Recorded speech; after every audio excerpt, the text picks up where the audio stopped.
ladies and gentlemen. Welcome to the worldwide broadcast of Mingus Marauder football. It is homecoming 2018, and it is going to be a phenomenal atmosphere out here today at Mingus Union High School as the Marauders take on the Lee William Volunteers. It is going to be exciting. Should be gorgeous out here, Carson. Oh, yeah, 84 degrees right now, Jackie. Beautiful night for some football. Glad that we're home on the road the last couple games. You know, it's always nice when you can get back to your home field and, you know, put some work in. Oh, no doubt.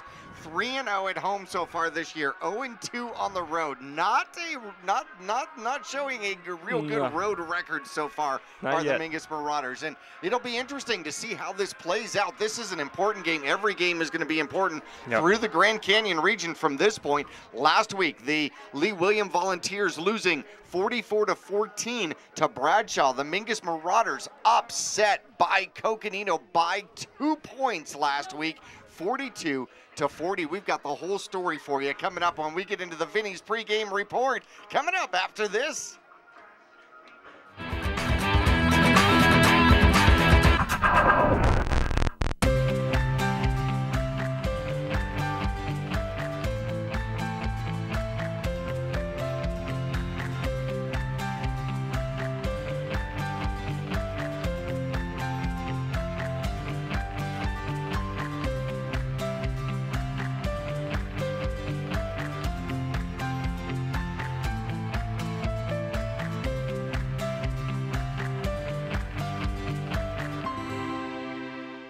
You got into a car accident. Well, now you got to put that behind you. It's in the past, and it's because you made the right choice. You had ABC Body Shop tow the vehicle. They help with your insurance company, arrange for a rental car, and the car looks fantastic. They cleaned it inside and out and even took care of the tow. ABC Body Shop is A+ rated with the Better Business Bureau. Best of all, they care about their customers. They're located on Cherry Street in Cottonwood. Aren't you glad you chose ABC Body Shop? Call them at 928-634-6442.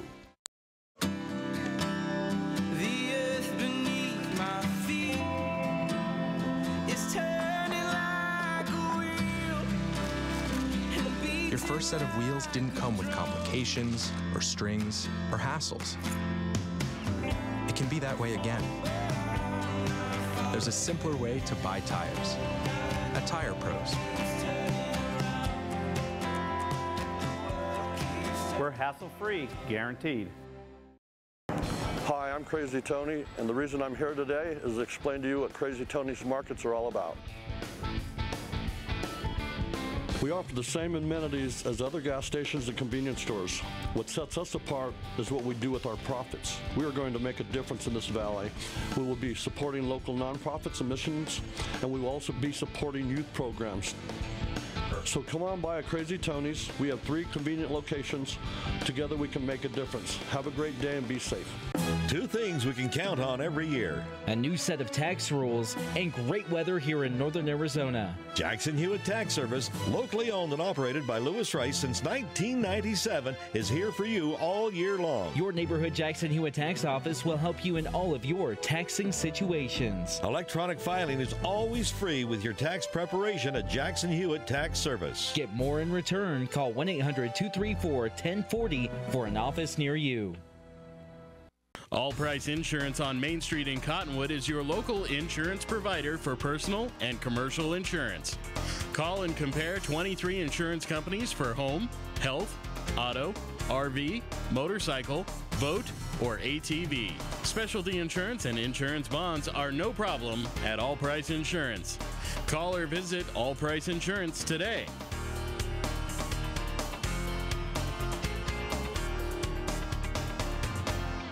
Welcome to the Vinny's New York Chef's Pizzeria pregame report. Call Vinny's now at 646-3333 or even order online today at vinnysnewyorkpizza.com and have pasta, subs, burgers, a specialty pizza, and more delivered right away.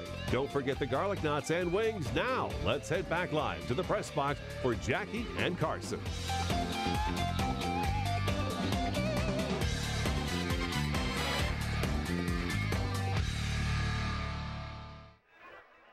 Almost a full moon out here tonight for Homecoming 2018. It's going to be a great game. The Mingus Marauders hosting the Lee Williams Volunteers. The Marauders out on the field. Lee Williams took the field and went back to talk a little strategy in the locker room. Carson Sandoval, Jackie Bessler along with you on the worldwide broadcast of Mingus Marauder football. And, of course, we are into the Vinny's pregame report. And, of course, discounts available for both players and students. Mingus players and students at Vinny's, and table service is now available. How about that? Yeah, have you heard about Vinny's new NFL Sunday ticket? They've got 16 different TVs going. In fact, one of those TVs is probably watching Mingus Marauder football right now. So if you are listening, you can swing on over, ask about the Marauder special, bring the family and watch Mingus Marauder football while you are having dinner out at Vinny's here tonight, 6th Street in the 89A bypass in the Clemenceau Center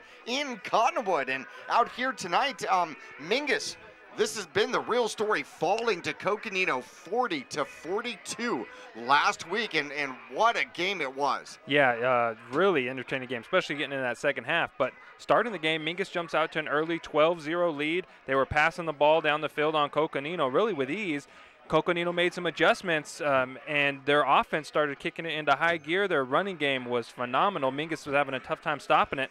And, and then we got into the second half, went back and forth. Mingus is able to get some stops, but in the end, they didn't have Alex Nelson, who's a big part of the offense. You don't want to use that as an excuse, but, when you rely on him so much in the first 4 games, and then you don't have him for that 5th game against a Coco team that was excited to play Mingus. They think it's their turn in the Grand Canyon region.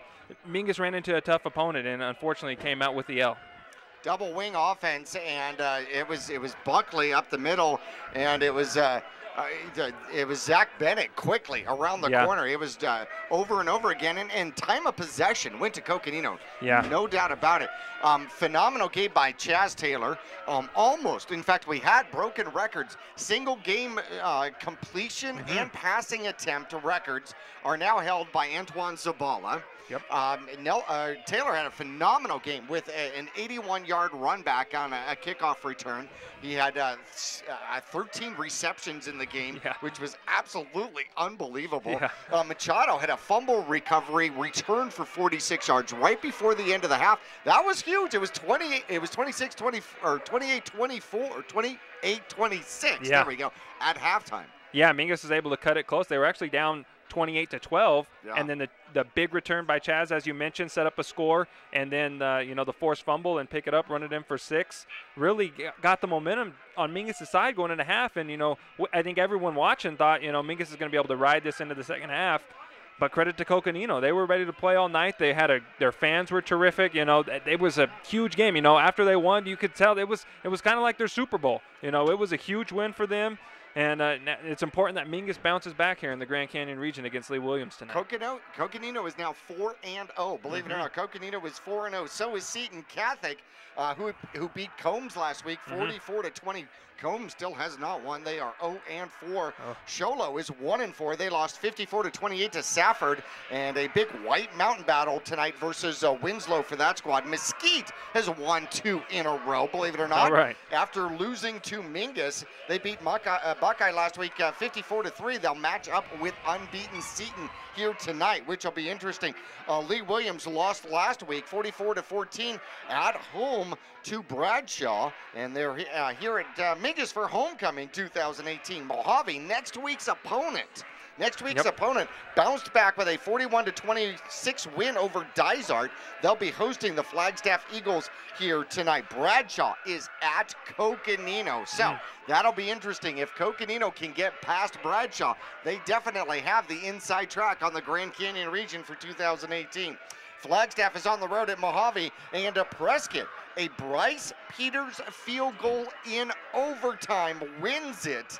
In fact, his 3rd field goal of the game, and now the Badgers will travel to Tucson to take on number 8 Canyon Del Oro for a makeup game that they were supposed to play early in the season. Prescott is 3-1 and certainly showing potential as well. Grand Canyon region's going to be tough this year. Mingus got to do everything they can tonight. Can't look over any opponents. Tough loss for Lee Williams last week, and actually, Lee Williams actually hasn't scored in the 3rd quarter all year this year. Right? Yeah. Fun little fact for you. I'll be darned. They've been goose-egged in the third quarter. Yeah. And at halftime, it was a close game. It was either 7-7 or 14-14 at halftime with Bradshaw. We're going to take a break here in the Vinny's pregame report. When we come back, we'll do some individual stats. Look at tonight's matchup here for Homecoming 2018 at Mingus Union High School. We're back to the press box after this.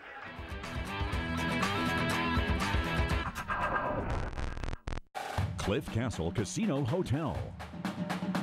The perfect place to eat. The perfect place to party. The perfect place to laugh. The perfect place to bowl. The perfect place to play.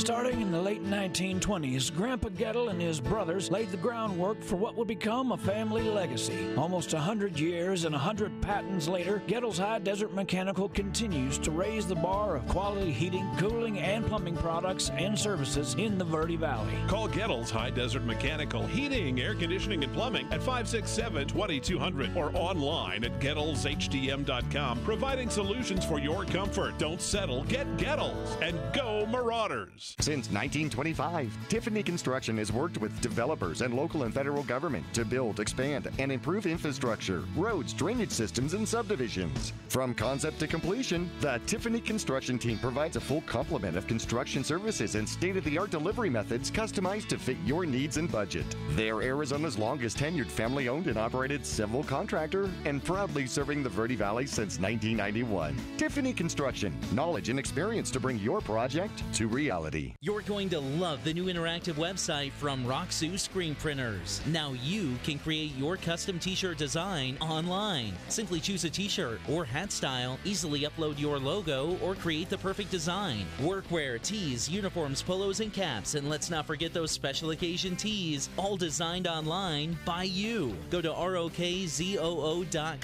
Roxu Screen Printing in Cottonwood, where clothing comes to rock. 24/7 at the all-new Roxu.com. I'm Chris. And I'm Tandy, owners of Taylor Waste. We're the last local garbage company homegrown in the Verde Valley. And we want to be your first choice for residential and small business garbage service. Get a free month service when you make the switch to Taylor Waste. And enjoy monthly service as low as $14 per month. Visit TaylorWaste.com for more information. Or to start service, call Taylor Waste at 649-2662. Taylor Waste, service tailored to your needs.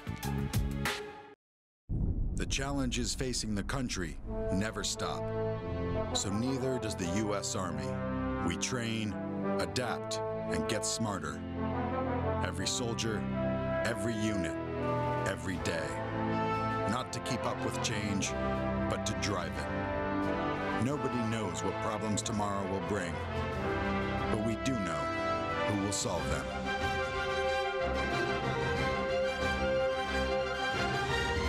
People always ask us what makes us different than other car dealers. Being different is a simple idea. We believe that everybody deserves to drive a nicer, newer car. That belief drives the entire team at Oxendale Chrysler Dodge Jeep Ram to care more, try harder, and work smarter. We're dedicated to helping you find or fix the perfect car for your life and budget. Whatever it is keeping you from driving the car you want, we'll guarantee that we'll try our best to help you. We're Oxendale Chrysler Dodge Jeep Ram, and we're a dealer for you. Visit our showroom in Cottonwood this weekend or see all the deals at MattSaysYes.com.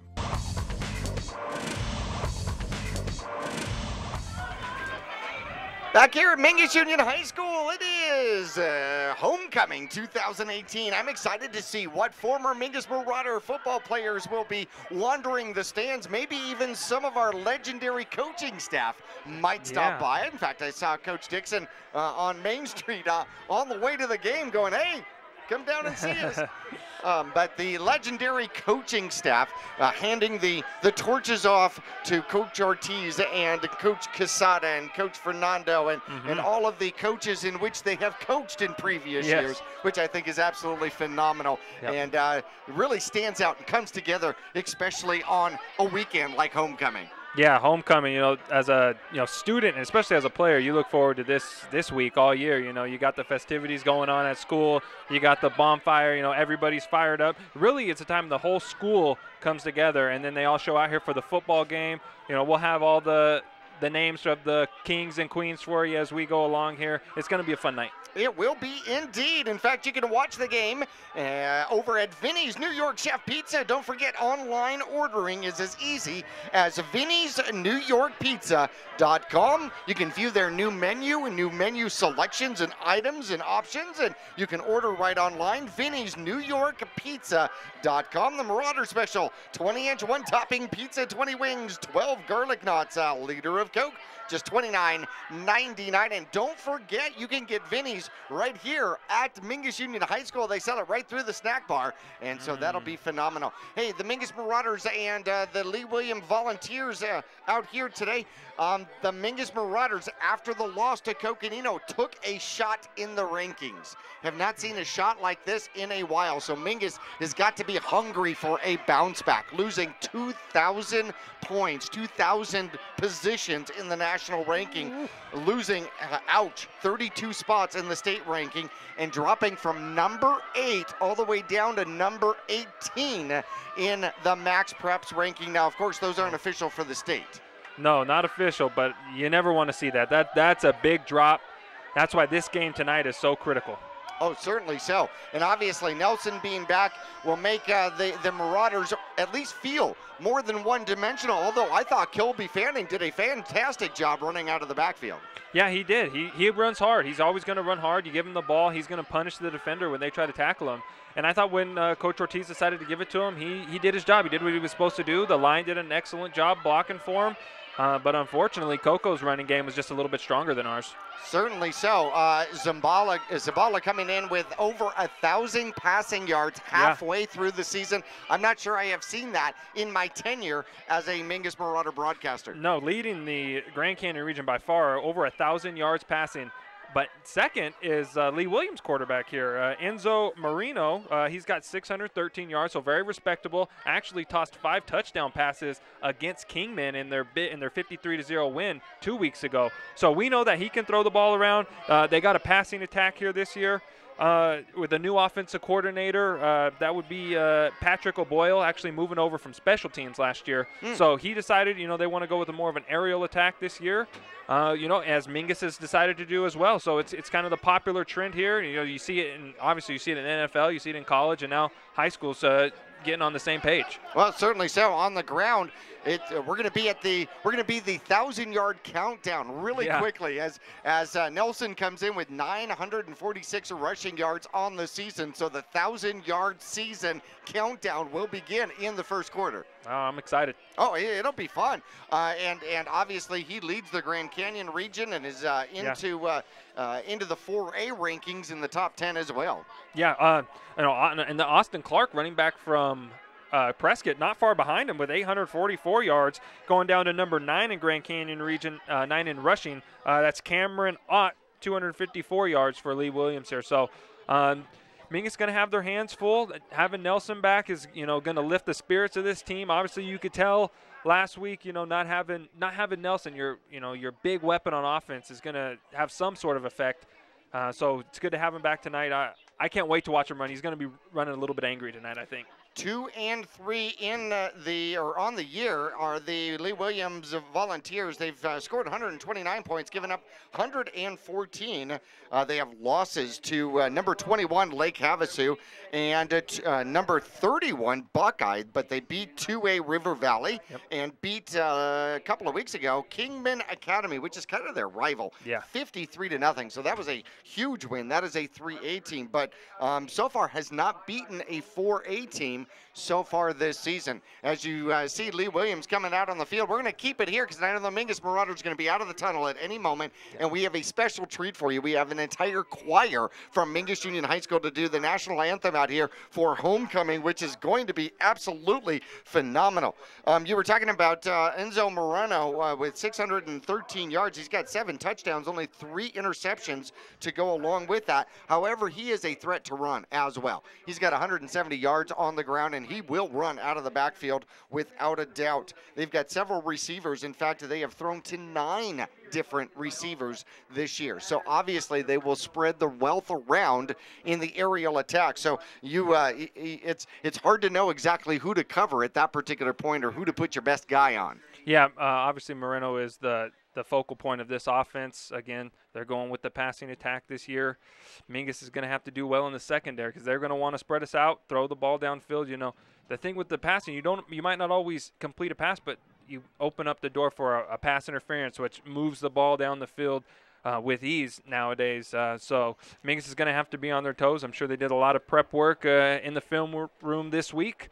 So, let's get out there. Let's do this. Homecoming. Big game. Indeed. The Mingus Marauders, in fact, I was looking through, and I believe that Kendra Streck has 63 tackles on the season so far in 5 games. Unbelievable. He's a monster out there. He had that excellent play down the sideline here, leaped over a defender, ran another 10 yards. One of the best plays I've ever seen, when I was playing and covering football here since I've been up here with you, Jackie. Just a wonderful play. He's a wonderful athlete. Excited to watch him tonight. I'm sure he's going to be wreaking havoc in the backfield of this Lee Williams offense. I believe I hear the purge is underway. Oh, that means the Mingus Marauder football team is just around the corner. How about that shot in the tunnel? I love it. If you are not watching this, you should be watching this. YouTube.com/Verde Valley TV. It's Mingus Marauder football on the World Wide Web as the Marauders are ready to come out for homecoming 2018. The stands are almost packed. The rest of the people have got to be in line for the Vinny's Pizza. Yep. The cannon has gone off, and here come the Marauders. Wow, look at that. Great scene right there. One of these days, I'm going to get down there and run out of the tunnel with them. I'll sneak down there. We'll have to get you a cordless mic to go along with it. Hey, yeah. I like that. And if you're anything like me, once you got to about the 40 closest to the tunnel, we're going to hear you breathing in the mic. I'll stop off for some water right here. I love it. Absolutely love it. Oh, that's great. The best place to stop before a game is Suzy Q, right? We got a little sign going down here on the football field. What's that say? You intercept my heart. Will you tackle homecoming with me? Ooh. All right. How about that? How about that? I like it. I like that. I believe that now becomes a national proposal of some sort, yes? Oh, man. We're going to keep it here as we're going to go into our national anthem here momentarily. The Mingus Marauders and the Lee William Volunteers getting ready to go at it here tonight. And the Mingus Marauders have had some phenomenal stats in return yards as well this year. We've got Chaz Taylor leading the Grand Canyon region with 3 interceptions. You've got Nelson in the top 3 in kick return yards, punt return yards. It's across the board. The Mingus Marauders have really dominated the stats in the Grand Canyon region. However, 0-1. Yeah, Chaz, can't say enough about what he's been doing. Again, leading the Grand Canyon region, 453 yards receiving. I'm sure we're going to see a lot of him tonight, just as we did towards the end of that game last week in Coconino. All right, we're going to take a break here for our national anthem.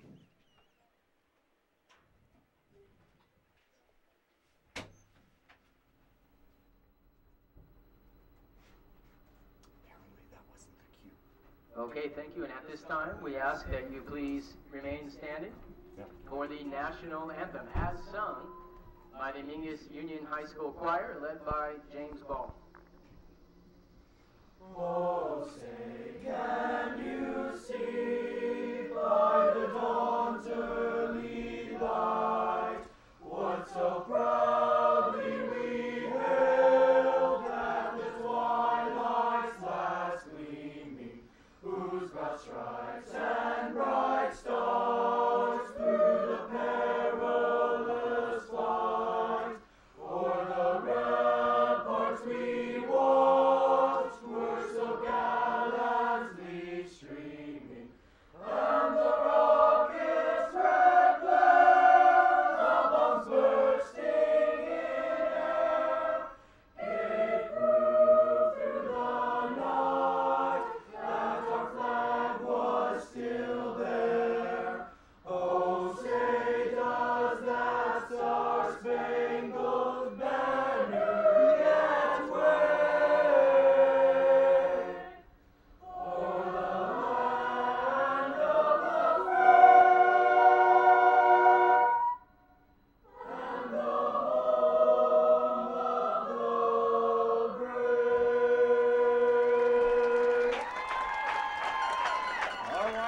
putting in my vote that the Mingus Choir does the national anthem every Mingus Marauder home game. We'll take a break. Return for starting lineups coming up after this.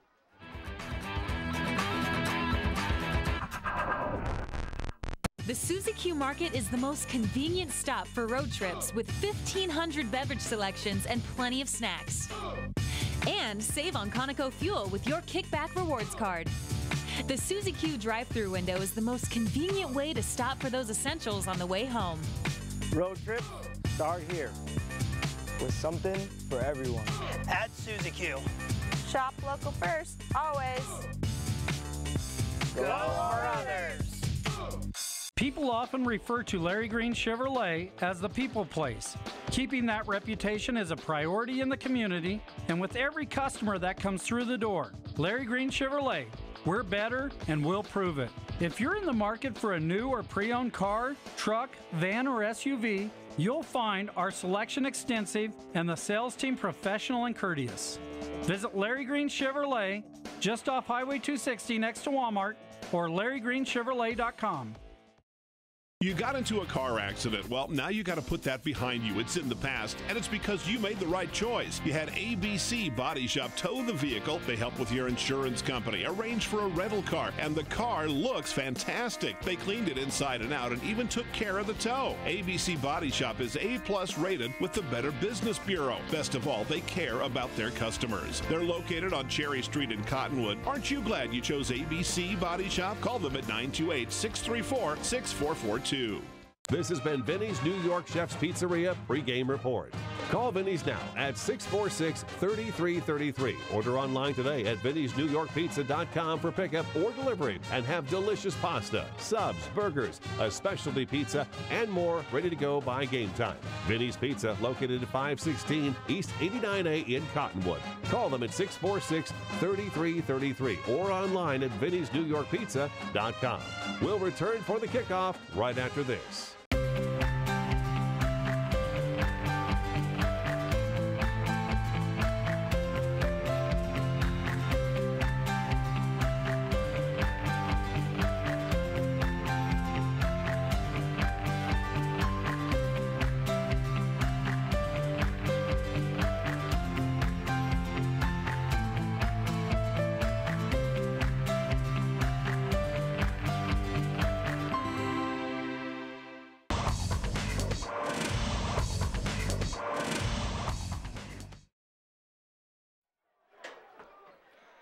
Back here at Mingus Union High School, ready for homecoming 2018. Carson, those look new. Oh man, those gray unis, new. I love them. I wish I was wearing them. We didn't have those back when I was playing. You know, we just had the classic white away jerseys, home red. But these grays are looking sharp. I like it. Should be phenomenal out here for the Mingus Marauders. We'll see quite a few different Marauders here today. We expect to see Zach Figge at a linebacker position. The sophomore will get some playing time out there today, as well as one of the captains, Earl Chun. We'll get to see him at defensive tackle a little bit. This might be the first game we see Clay Griffin, a junior for the Mingus Marauders. He should get a little bit of time for Mingus out there today. And another sophomore, Andrew Nair, may be playing a little bit of corner for the Mingus Marauders. So the Lee Williams squad, the Volunteers, will be kicking off to the Mingus Marauders, and the kick goes and will sail to Nelson, who drops it, picks it up at about the 13, finds a seam, and off to the races he goes. He's at the 40. He almost beats the kicker as he is knocked down at about the 48-yard line, and so a week off did not slow the young man down. No, not at all. He fumbles the kickoff there for just a second. I think that kind of slowed down the Lee Williams kickoff team, and Nelson hit that hole. Boom, he was off and kind of stumbled around the 45 and ends up falling at about the 49-yard line. Good start for the Mingus Marauders here, and nice to have Nelson back out there. That may have been a turf tackle, not a kicker tackle, actually. Yeah. Nonetheless, the Mingus Marauders will set up shop at the 49-yard line, better than a 35-yard return for Alex Nelson. Zabala in shotgun, two backs in the backfield. They give it to Nelson. He'll drive forward, bounce off of one man across the 50 and down to the Lee Williams 47-yard line, just underway. First play from scrimmage, goes for a 4-yard run. Yeah, nice run there from Nelson. Here you could see some big pads pop down there. Nice tackle there from number 52, Lee Williams, middle linebacker. Just get Nelson here, feed him the ball a little bit, get him his touches going there. And yeah, so again, tackle was made by Luigi Garibaldi. How about that, Junior? How about that name? I like that. That's a good football name. Yeah. 2nd and 6 from the Lee Williams 47-yard line. Nelson gets the ball. He'll get caught from behind and lean forward. Looks like big number 2 in on the tackle. Yeah, big number 2. That is Andrew Herrera, defensive end. Also, how about this, Jackie? You don't see this very often. Defensive end, but then also plays a wide receiver position. So. Yeah, no, only in high school. In fact, number 74, Balthauer is one of their defensive ends, and then number 2 is the other one. Yeah. Only in high school football, right? Or inner leg play. All right, quarterback keeps it, looking to throw, pops it up, has a man, and there's going to be a flag. Had a wide open receiver on the near side, but instead tried to get the ball downfield to Mestis, who had backed into his coverage and ends up drawing the foul out there. So that might be a first down on penalty. Yeah, that's going to be a PI on Cameron Toms, the sophomore defensive back. Really, he was stuck in no man's land out there. Zabala actually does a nice job escaping the rush, gets outside the pocket, and just throws up a little floater out there. Actually had 2 guys who had a chance at it, and that was Tom's. He just decided to take them all out. If I can't catch this, no one's catching it. However, had he thrown the ball to the near side, I believe that was Nelson out of the backfield running the wheel, and I think he was, open by about 35 yards. Yeah. Just underneath. Just underneath it. So, new line of scrimmage is going to be the 31-yard line of Lee Williams. 10.5 minutes left to go. First quarter, Mingus, their first drive of the game. 2 men in the backfield. They hand it off to Nelson. Nelson tries the right-hand side. He skims away. He's at the 20. He's at the 10. Touchdown! Yeah, Nelson doing a nice job there, being patient. We know he's a patient runner, shifty runner, follows his blockers, gets to the outside, and once he gets to the outside, you're not going to catch him. Touchdown, Alex Nelson. Didn't take him long, Jackie. The 11th touchdown, and he spent 2, not 1. Last week he didn't score because he had to sit. Yeah. The week before, he did not find the end zone against Seton. He finally finds his 11th touchdown of the year. He had 10 of them in 3 games. Yeah, he's got a nose for the end zone. I'm sure he was, couldn't wait to get the ball, try to find that goal line, and he does just that, putting Mingus on the board first. Extra point is up.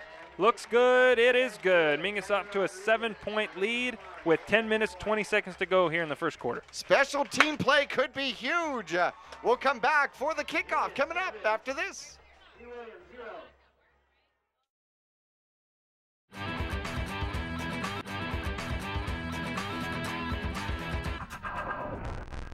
You got into a car accident. Well, now you got to put that behind you. It's in the past, and it's because you made the right choice. You had ABC Body Shop tow the vehicle. They help with your insurance company, arrange for a rental car, and the car looks fantastic. They cleaned it inside and out and even took care of the tow. ABC Body Shop is A+ rated with the Better Business Bureau. Best of all, they care about their customers. They're located on Cherry Street in Cottonwood. Aren't you glad you chose ABC Body Shop? Call them at 928-634-6442.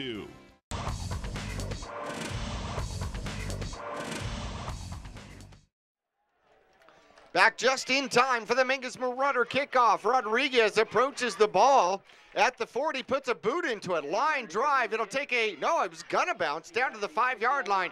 Here come the Lee Williams Volunteers. They're gonna try to the right-hand side. Mingus is able to cover it up and keep it inside the 30. And Lee Williams, decent starting position at their own 29-yard line. Yeah, that was Donnie Sims on the return there. The junior running back also plays free safety on the defensive side of the ball. So does a nice job getting the ball out to where his offense can, have a nice spot to work. They're going to officially make it right at the 30, which makes it much easier for old eyeballs up here in the press box to figure out where we are on the field. 3 receivers to the near side. This is a lot different than last week. There's the snap. They're going to pitch to the near side. Running back keeps the ball out like he's going to throw it. Mingus covers downfield and then covers up the running back. And running with the ball is going to be Cameron Ott, number 12. get back to the line of scrimmage? No, he'll lose 2. Yeah, Chaz Taylor coming up from his free safety position. Snuffed that one out from the very beginning and nowhere for that running back to go there. But he was running with the ball to his side, not tucked, almost like he was looking downfield to maybe make a pass. Yeah, so maybe Lee Williams thinking about that trickery early here. 2 backs in the backfield now, 2 receivers to the top side, 1 to the bottom, 2nd and 12. They hand off in the middle, and Mingus is able to get it contained rather quickly, and that's going to be Ott again with the run. He'll get back to the original line of scrimmage at the 30-yard line, so 3rd and 10 for the Volunteers at their own 30. Yeah, so this offensive line for Lee Williams actually has, they have good size and experience. They're actually starting twins for the 3rd year in a row. Number 73, Matt, and number 74, Mike Bethauer. Actually, I heard Matt is actually out with a concussion, so one of the twins is not on the field. There's the snap. Enzo looking to run it. He'll get hit and sacked out there. Yeah, and that is going to be number 44, Kendrew Streck with the sack, his 3rd of the season. Yep, and you were mentioning him earlier in the broadcast here, leading this Mingus defense in tackles, and he was able to see that right away, get in the backfield. Good job of wrapping up too. Everyone likes to make that big hit, likes to pop them with the shoulder pads, but you got to bring those arms around, make sure you secure the tackle and bring him down to the ground. I don't care about the big hit. I care about the knee going down. Yes. You know what I mean? Here's a snap. Here comes the punt. 3 back to cover. Punt is high. Ooh. And it is way high. Holy cow, that was above the lights. I lost that one. It went out of bounds somewhere. Nelson lost track of it somewhere around the 45-yard line. And the Zebra will stop at about the 43-yard line. So it ends up being approximately a 23-yard punt. So Mingus will take over on Lee Williams' side of the field at their 43. Yeah, you said it, Jackie. That ball went way above the lights. Went above our vision here up in the booth. Nice spiral, too. Didn't get very far, but good-looking punt. Well, it went very far. It went up and all the way back down. So Mingus will take over. Zabala has not put the ball in the air as of yet. And he'll put Streck out to the near side, 1 back in the backfield, and he will cut it up and pitch late. Ooh. No, he keeps it. I'm sorry. I thought he was going to pitch that thing back to Nelson. A flag comes out, and Zabala gained maybe 1, but the flag is back at the 45, 46-yard line. Yeah, Zabala with the fake pitch right there decides to keep it and really nowhere to go. Nice job from that defensive line of the Vols there to wrap him up, contain him there, and a holding call against Ming is going to push him back here. So not the way you want to start this drive with the great field position you had. It effectively becomes a 12-yard penalty as the foul was committed 2 yards behind the line of scrimmage. So Ming is back on their line of this half of the field, rather, at the 45-yard line. And that is going to bring first and 22 now. Spread formation. Zabala pitches near side. Nelson cuts up underneath. Gets caught by 1. Spins around. Gets forward for a couple. And he'll gain about 3 on that one. Yeah, that was Cameron Ott coming up from his strong safety position to make that tackle on Nelson and brought him down by himself, really. Not too many people able to do that with Nelson, so credit to him, able to wrap him up, bring him down for a short gain, and now Mingus facing a 2nd and long here. So Fabian Jimenez will switch sides and go to the far side. Tight end in the game, that's going to be Streck. He'll be on the far side of the field. There's the snap, and the handoff goes to Nelson. Nelson runs far side. He'll scamper forward to about the 50 and gain 1. And so far, once again, it has been all Nelson. 5 runs in the game. The difference in the game right now, a 31-yard scamper from Nelson. Earlier in the first quarter, Mingus leading 7-0, just under 7 minutes left to go. It'll be 3rd and 17. The ball almost exactly at midfield. Yeah, last week I think we had maybe 3 rushes in the first half alone, and we've already surpassed that here in the first quarter. There's the snap. Zabala to the right-hand side, looking to throw. Stops, pops, throws the ball downfield, has a man off of his hands, and incomplete.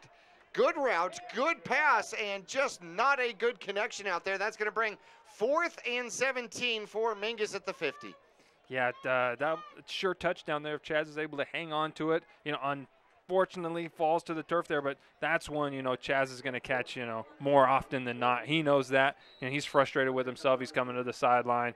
But an excellent throw from Zabala there. Put it right where he needed to. Rodriguez into punt. So the Lee Williams squad, the Volunteers, forcing a punt situation for Mingus. Good snap. Good punt. It's going to waver to the right-hand side. Need a bounce, and it's going to go out of bounds right at about the 25, 26-yard line. So off the side of the foot, and it's going to work out to be about a 25-yard punt. But Lee Williams will get the ball back a little bit farther back than when they punted a few plays ago. Yeah, so we got 6 minutes, 25 seconds left here in the first quarter. Mingus up 7-0.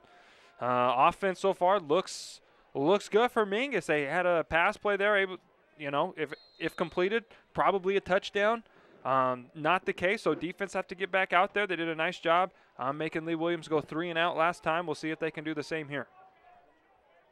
The sophomore, Zach Figge, out there for the Mingus Marauders playing linebacker. As Savage is out, there's the pitch going to the short side of the field, and Ott takes a big hit, but gains 6 on first down as he's knocked out of bounds. Yeah, big hit over there on the sideline. Seeing who's getting up from that pile, looks like Machado and Streck over there, along with, is that Nelson I see out there on the defensive side? Yes, he is actually starting at corner out here today.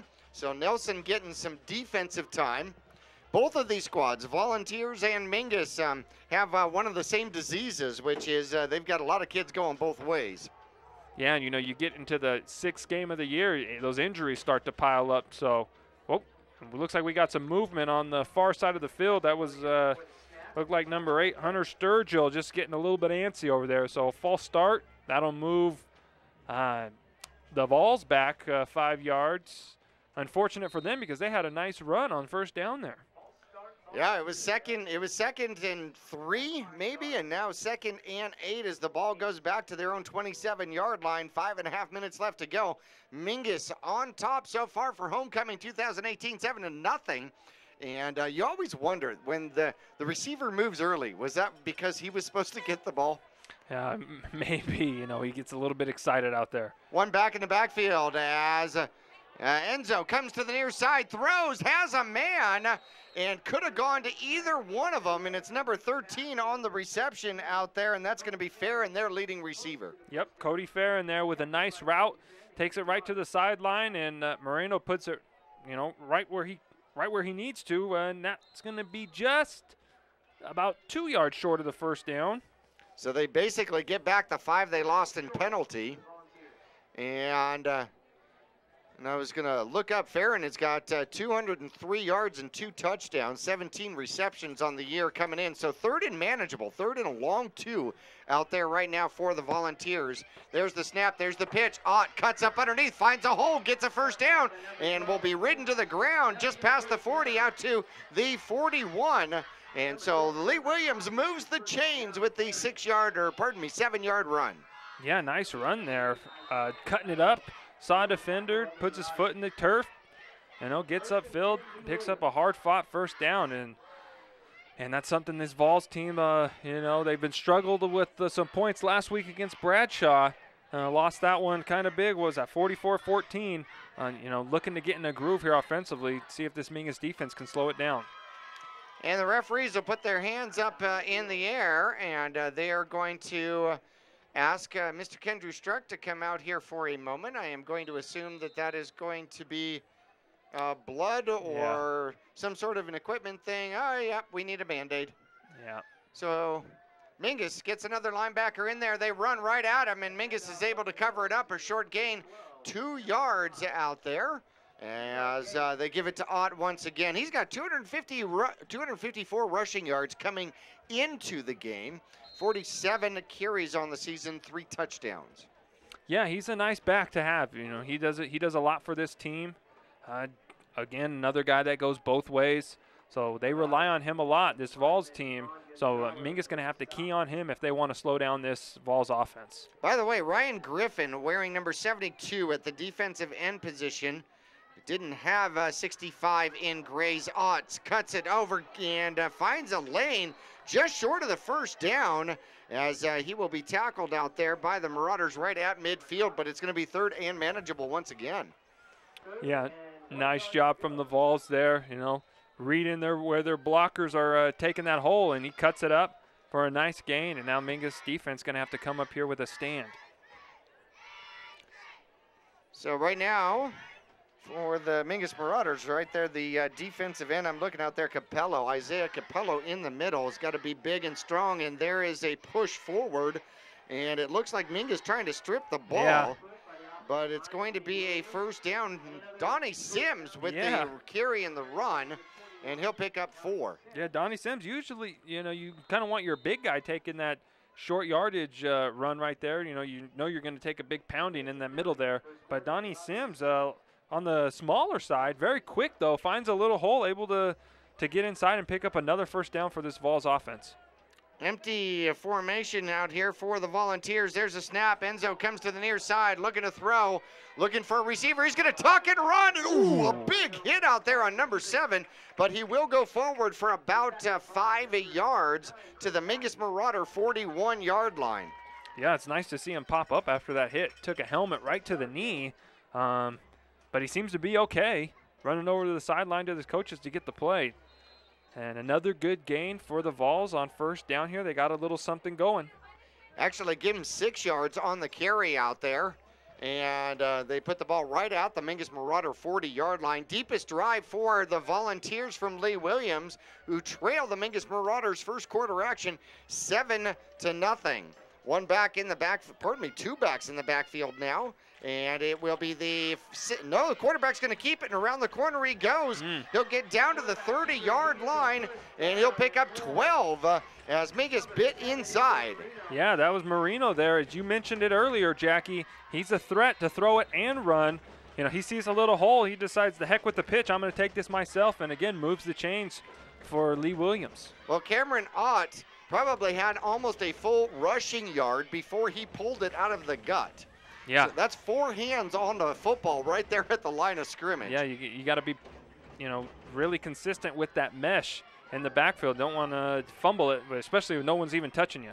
First and 10 at the Mingus Marauder 27-yard line. Enzo back, looking to throw. He's got a little bit of time, puts the ball up.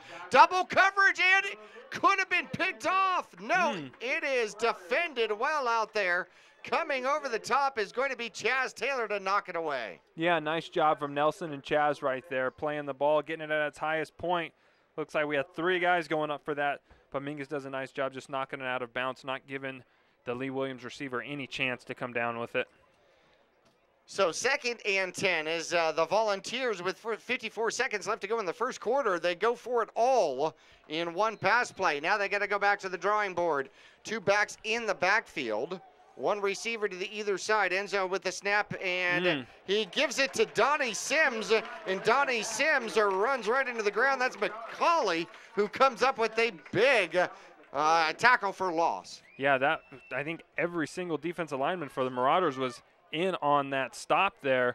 Just went right past the offensive line, and big loss of yardage there for this Vols offense, and that will actually bring us here to just under 30 seconds here in the first quarter with a 3rd and long for the Volunteers. 3rd and 13 just outside the 30-yard line of the Mingus Marauders. 1 man in motion for the Volunteers. Enzo's back, and he has got all sorts of pressure, and it is almost intercepted. The Mingus Marauders read the screen, sniffed it out, and broke it up. Yeah, played it perfectly. Everybody, it looks like we were going to get to the quarterback there. Marino does a good job of avoiding the rush, gets the pass off, and actually a good job from the Vols receiver turning into the defensive back right there, knocking it out of the Marauders' hands. Well, the pass to the ground will stop the clock with 10 seconds, so we'll actually have another play here. 4th down. And the Volunteers at the Mingus Marauder 31-yard line looking to go for it. Can't say as I disagree. They do not have a field goal this year. There's the snap. Enzo's back. He's got a little time. Moves to his right, looking to run. Comes out, gets some pressure, releases the ball, throws it downfield. The receiver dives forward, and it is ruled a It is ruled incomplete, disrupted, and Mingus will take over on downs. Yeah, Marino rolls out, gets a good pass off, especially with the pressure he had coming behind him, and throws a nice ball, just hits the turf, though, when the wide receiver goes to corral it. And that's going to be the end of the first quarter. It is indeed the Mingus Marauders on top, according to the Cottonwood Parks and Rec scoreboard, 7-0, homecoming 2018. We're back for the second quarter after this.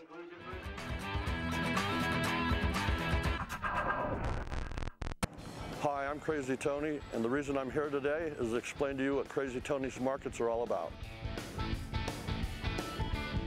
We offer the same amenities as other gas stations and convenience stores. What sets us apart is what we do with our profits. We are going to make a difference in this valley. We will be supporting local nonprofits and missions, and we will also be supporting youth programs. So come on by a Crazy Tony's. We have 3 convenient locations. Together we can make a difference. Have a great day and be safe. I'm Chris. And I'm Tandy, owners of Taylor Waste. We're the last local garbage company homegrown in the Verde Valley. And we want to be your first choice for residential and small business garbage service. Get a free month service when you make the switch to Taylor Waste. And enjoy monthly service as low as $14 per month. Visit TaylorWaste.com for more information. Or to start service, call Taylor Waste at 649-2662. Taylor Waste, service tailored to your needs.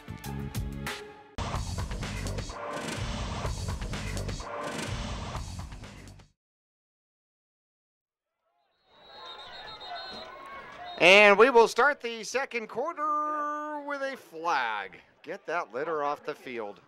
In fact, we just saw the Taylor Waste ad, didn't we? Yeah, no, they're going to get down there and clean it up for us. Yeah, I know. They should have the little guy with the broom and the cartoon guy with the mustache and the broom. Yeah, get out there, Just run across, sweep the little flag off the field. Yeah, we don't got time for this. What do you think? The big Taylor Waste sign on his back, right? Yeah. All right, let's try first and 15. Mingus at their own 26-yard line now. Spread formation, one back in the backfield. There's the snap. Quick throw comes to the near side, and it's going to be Menez. Menez with a short gain. He'll pick up a couple, but that'll be the first reception for the Mingus Marauders. They actually did not complete a pass in the first quarter. Wow, that's something. That is really something, especially for this. I mean, we came out firing the ball, throwing the ball like crazy last week in Coconino, and obviously a different game plan here with Nelson back in the lineup. Certainly so. 2nd and 12 now. Mingus spread formation once again. 2 receivers to either side, and Menez in motion, and there goes Nelson. He'll try the middle, and he'll gain a little. He'll pick up 4 and make it 3rd and 8 from the Mingus 32-yard line. Yeah, this front 7 here for this Vols defense doing a nice job so far of keeping, minus that one run that Nelson had, they're doing a nice job keeping him contained, which is hard to do. Well, Herrera is a defensive end. Balthmauer is a defensive end. The tackles are Barjona and Allen for the visiting Lee Williams Volunteers. Zabala's back out of the snap. Looks to throw, finds a man. It's going to be Chaz Taylor.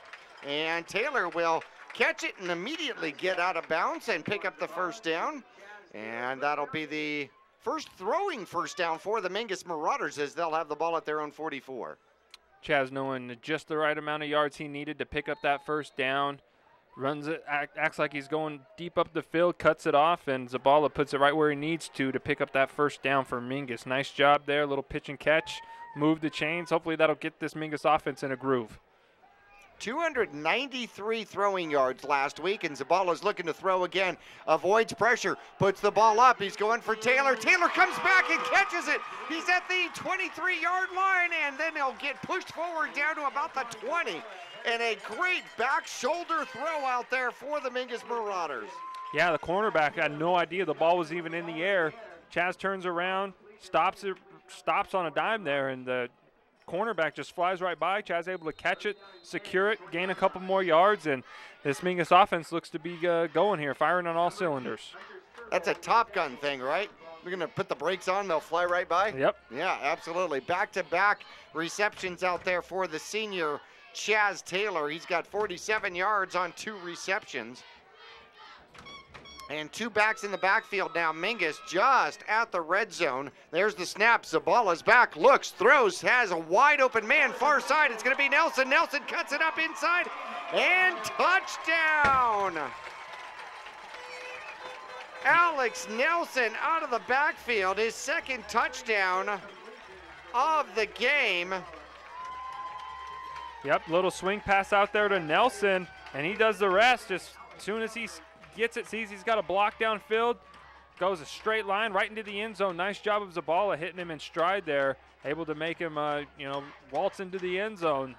Nice job from Mingus offense right there. Extra point coming here. Bad snap. Nope, gonna have to run ice here. Here we go. Oh, throws it up. Look at this. Oh, almost. He actually ran back and forth, in and out, and Zabala is able to get the ball off and at least give his team a chance as Justin Link stops by for former Mingus Marauder. We saw him last week up in Coconino, and he couldn't stay. And I think that was the difference in the Coco game, right? Yep. Again, bad snap there on the extra point. Zabala has to bail out of there, does a nice job avoiding the rush, gives Chaz an opportunity to make a catch, but excellent play by the defense, It's tough, defense, they're all going to block that kick. Sometimes you forget about guys on a bad snap leaking out for a pass, so nice job there. But so Mingus actually only goes up 13-0 with 10 minutes, 3 seconds to go in the second. Similar to what we saw last week, Jackie, Mingus jumped out to that early 12-0 lead, unable to keep it. Actually, Coco rattled off 28 unanswered points. So that's something we do not want to see here tonight with this Lee Williams offense. So we'll see if Mingus can keep the pressure on the defense and force this Lee Williams team into some turnovers. Well, they'll get the ball back. They put together a nice drive at their last run. Drove the ball on the Mingus Marauders 50 yards, and Rodriguez will get this one off. Back to about the 4-yard line, off the shoulder, still on the ground. Picked up at about the 5. Tries the near side. Now he'll get contained and run back inside the 10-yard line. And the bobbles do not work well for Lee Williams, and Mingus able to pin him deep. No, bounced off the shoulder pads there of the return man, and at about the 5-yard line, almost went into the end zone, secured, and then really nowhere to go after that. Nice job of containment by this Mingus kickoff team. Everybody staying in their lane, doing their job, making the big hit. So tough starting field position here for this Vols offense, who hasn't put any points on the board yet. Marino for Lee Williams is 1 for 4. He's got 5 yards. And on the ground, 11 carries, 34 yards. Great sideline video out there. Absolutely love that. Right down the line. 2 backs in the backfield. Quarterback takes a snap, and he'll keep it himself. Then he'll pitch it the last second out to Ott. Ott will get covered up at about the 15-yard line, and he'll gain close to 5. Yeah, Mingus doing a nice job playing their rules over there. Everyone's got a person. Someone's got the quarterback. Someone's in charge of the running back, and we have a flag down right about the line of scrimmage. Ref coming to tell us what it is, and was that a hold or a block in the back there? Block in the back. And that'll be marked off from the 11-yard line, 12-yard line. Original line of scrimmage was the Volunteer 11-yard line, so that's going to end up one of those half of the distances, right? Yeah, we'll see if Coach Zabala decides to bring the pressure here with the Vols backed up deep in their own territory. Ends up being a 5-yard penalty. That's when that's one of the cheapest holds you'll find, right? Yeah. Now another hold at this point would be even a cheaper one. It'd be only a 2.5-yard penalty, right? If you're gonna hold, might as well do it here. I agree. Just don't do it in the end zone. Yeah. That becomes a safety. Full. Oh, and there's going to be a jump. Hey. Double tight end formation. Well, like we said, hey, if you're gonna do it now. Right. Exactly. It's still going to be a 2.5-yard penalty, even though it's a 5-yard variety. At this point, if it's going to be 2.5 yards, you at least want to, do a 15-yarder, right? Yeah. Well, it looked like our cameraman John's down there chatting it up with the referee. We'll have to see what he's saying. Giving a little bit of help. Yeah. He jumped. This guy near side. John. All right. So the Volunteers still first down, but now first and about 17 inside of their own 5-yard line. Enzo takes the snap, and will hand it off, and it's going to be. It's going to be off tackle. It's going to be Ott with the ball as he'll get covered up. Not a lot of breathing room out there, so second and about 16. Yeah, the tough spot to be in. You know, if you drop back to pass here, you got to get the ball out quick because you don't want to risk a safety here. That would you don't want to give 2 points to Mingus and give him the ball back here, before the end of this first half. Marino will be in the end zone to take the snap out of shotgun. No, he'll be over center. His back's in the end zone, and he'll flip and pitch to the outside. Mingus comes up on it quickly, and they'll take it out to the outside. Great job. Nelson forced him to jump back outside, and then Streck was a heat-seeking missile, no gain. Yeah, nice job from the Mingus defense there, flying to the ball. Everyone over there, actually Chaz on the hit there, taking him out of bounds. Well, that was... So he actually Chaz coming up making that play. Yeah, firing up there. Nice play coming from the free safety position.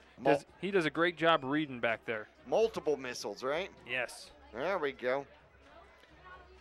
Big defensive tackle out there for the Mingus Marauders. That's Earl Chun, number 61, getting some playing time. And there's the snap, and they will run to the outside. It'll be covered up by Mingus very quickly, and Mingus with the short field forces a 4th and a 15. So the Volunteers, who their last punt was very high, not long, will be punting from inside their own end zone. Yeah, they're going to need to get a good one off here.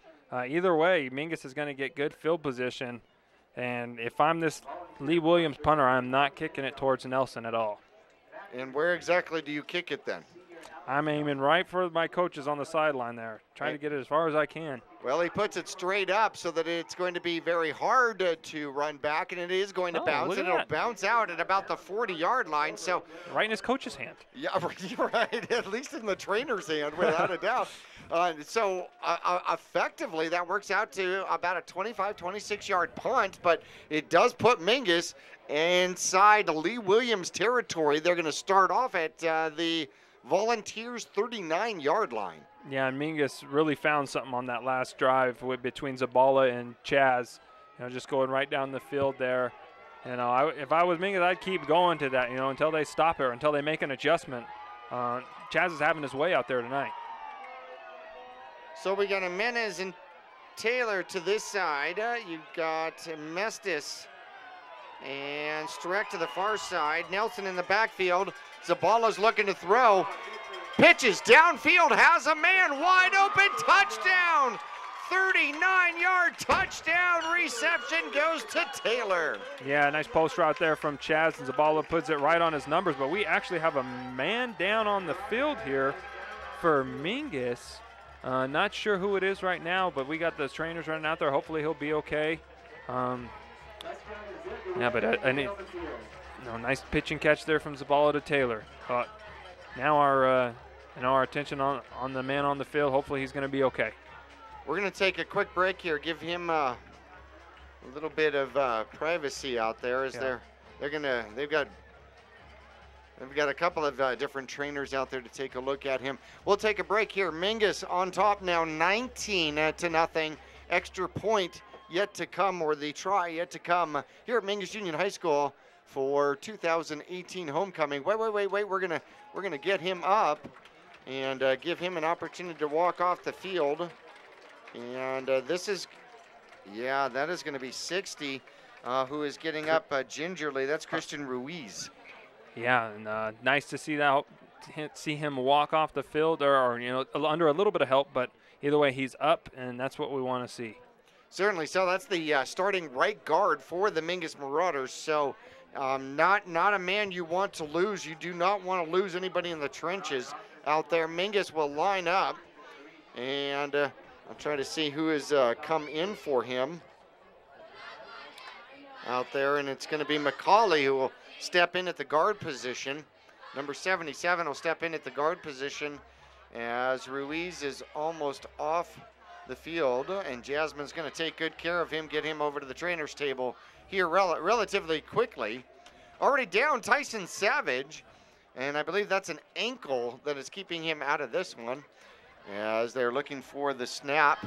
There's the snap, the hold is good, the kick is up and barely good. Barely, and I meant that in all facets. The ball was undercut and barely chipped it over the top bar, if you will. All right, 6:56 left to go. Mingus on top 20-0 in the second quarter. We'll be back for kickoff after this.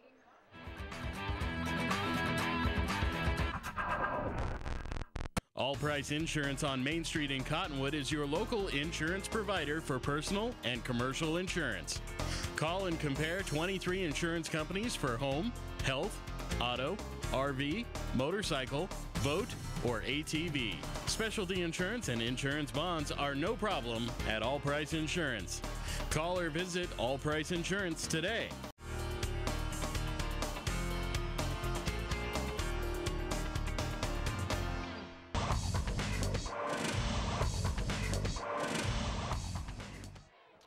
Well, it went over the crossbar and counts as one, and in the scorebook, it looks like it was kicked as a full line drive. Speaking of which, here's a line drive kickoff, and it'll bounce and be picked up at about the 3-yard line. Here comes Sims out to the outside. He'll get caught by the first man downfield. That's going to be Colby Fanning with the tackle.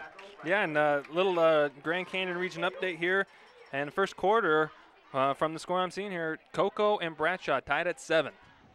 Yeah, that was the case with these two squads. It was Lee Williams and Bradshaw tied at 7 last game in the second quarter. So the squad's very accustomed to doing that. Now, being a former Mingus Marauder, obviously you're seeing all sorts of people going through the crowd that you remember, yes? Yeah, you know, I just saw someone come up here, Raymond Rivera. Oh, wow. Passed by us here, you know, a great Mingus football player during his time here. Also, you know, multiple sport athlete. Great seeing him. You know, you see a lot of faces this homecoming.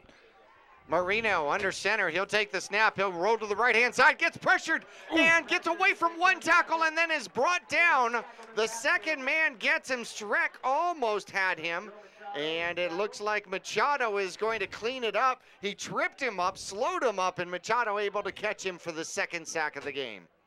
Yeah, and does a nice job avoiding Streck there, which is hard to do, but can't escape the rest of that oncoming rush there from this Mingus defense, who, you know, the momentum really on their side there. Offense is clicking. Looks like this defense is finding their groove out there. Just got to continue to keep that pressure going into halftime. Linebackers upset. Didn't have a chance for sacks last week against Coconino, a team that only threw 3 times in the entire game. There's the snap. Quarterback keeps it, rolls to the near side. He's got pursuit. Gets a block, tries to cut up underneath. Avoids one Mingus Marauder across the 30. A good gain. Not enough for a first down, and that's going to bring up a third and a manageable, but 12 more yards on the ground by Enzo Marino. Yeah, volunteer offense really needed that play right there. They were struggling. Last series, pinned in deep in their own territory. They looked to pass there, try to pick up some yardage, but good job by the Mingus secondary covering everyone up. Marino decides to take it in his own hands and picks up a nice gain. Actually, it was 13 yards on the carry. Third and manageable from their own 31-yard line. A little better than 5 minutes left to go. Mingus on top, second quarter, 20-0. 2 men in the backfield, and the snap's over the quarterback's head. Looking to jump on it. He's broken up, and Mingus picks it up and wanders into the end zone. And touchdown defensively out there for the Mingus Marauders. And it's going to be Ethan Hayden. Yeah, how about that? The defensive end picks it up and carries it into the end zone. A second defensive score, 2 defensive scores in back-to-back games. Yeah, awesome there. Awesome job from the defense. You know, all of this coming from a bad snap.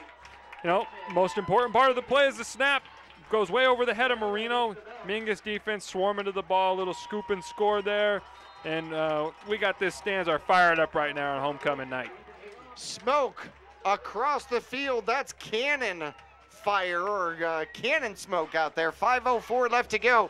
26-0. Rodriguez trying to make it 27-0 here for homecoming 2018. Zabala waiting the snap. Good snap. Good hold this time. This kick up and deep and good. 27-0. 5:04 left to go in half number 1. We're back at Mingus after this.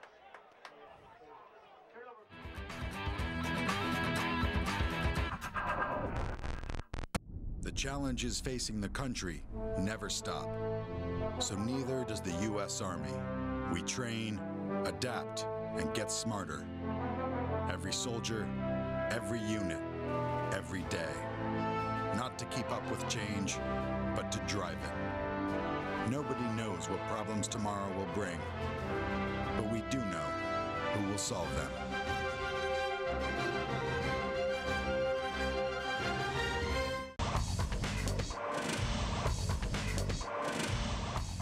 An 18-yard scoop and score from the tight end for the Mingus Marauders, Ethan Hayden, number 48. And Mingus will kick off once again in this one. First half action, 5 minutes left to go, leading 27-0. Rodriguez approaches the ball. He'll kick it deep, and it'll come down to Sims. Sims tries the right-hand side. He's got blockers and gets by one Mingus Marauder, cuts up and breaks another tackle, and then is finally down at about the 34-35 line. Yeah, nice return there from Sims. This Mingus offense and defense, taking it to this Vols team, but they're trying to claw back in it. There's no give up on that side of the ball. Got this new coaching staff coming in. They're trying to change the culture over there in Lee Williams, and it's going to take some time. But we could see, they got their guys out there working hard.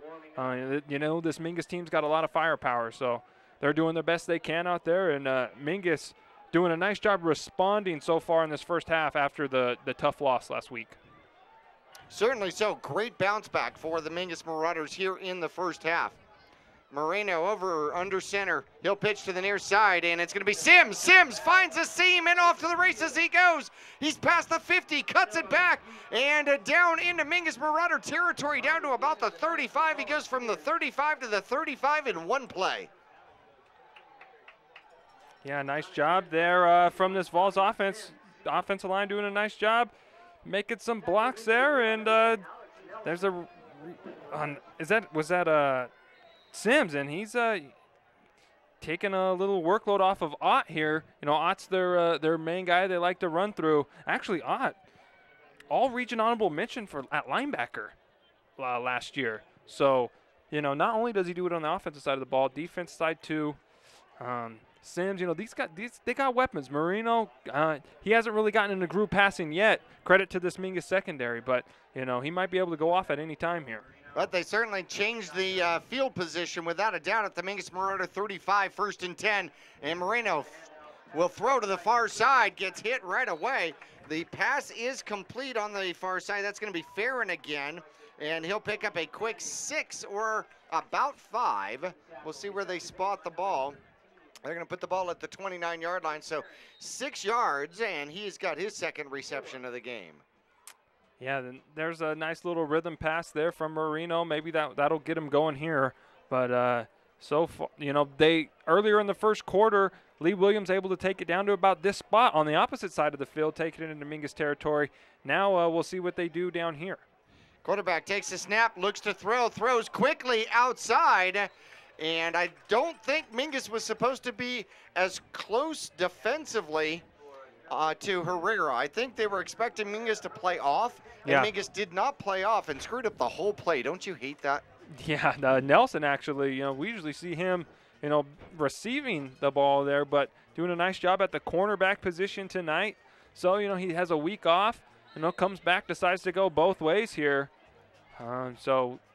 He's got the energy after not having to play last week. He didn't take those bruises. 3rd and 4, quarterback looking to run and throws. And there is Colby Fanning on the defense to throw. Interesting enough, the receiver was almost falling forward like he was coming back to the ball, and the ball was thrown kind of high and to the outside. And so I think it was designed to throw with him falling forward. Yep. And he was right at the markers. But 4th and 4 now from the Mingus Marauder 29-yard line. Mingus was able to make a defensive stand a couple of series ago. Let's see if they can do it again. 2 receivers to the near side, 1 to the far side, 2 backs in the backfield. Quarterback takes the snap, looks to run, cuts it up underneath, and he'll be close. It'll depend on the spot out there. They're going to mark it right at the 25-yard line. We'll see if that's going to move the chains. Yeah, nice job from Marino there. Drops back, decides I'm going to take this myself, and it looks like it is going to be a first down, so that moves the chains. So a nice gutsy play there from Marino, keeping this Mingus defense out there a long time, or longer than before. You know, last time we had the scoop and score right off the bat. But it looks like we're going to have a timeout here with just over 3 minutes to go, 3 minutes, 3 seconds remaining. Mingus wants to talk it over. Certainly so. 27-0 your score here in the first half. We'll take a break. We'll return after this.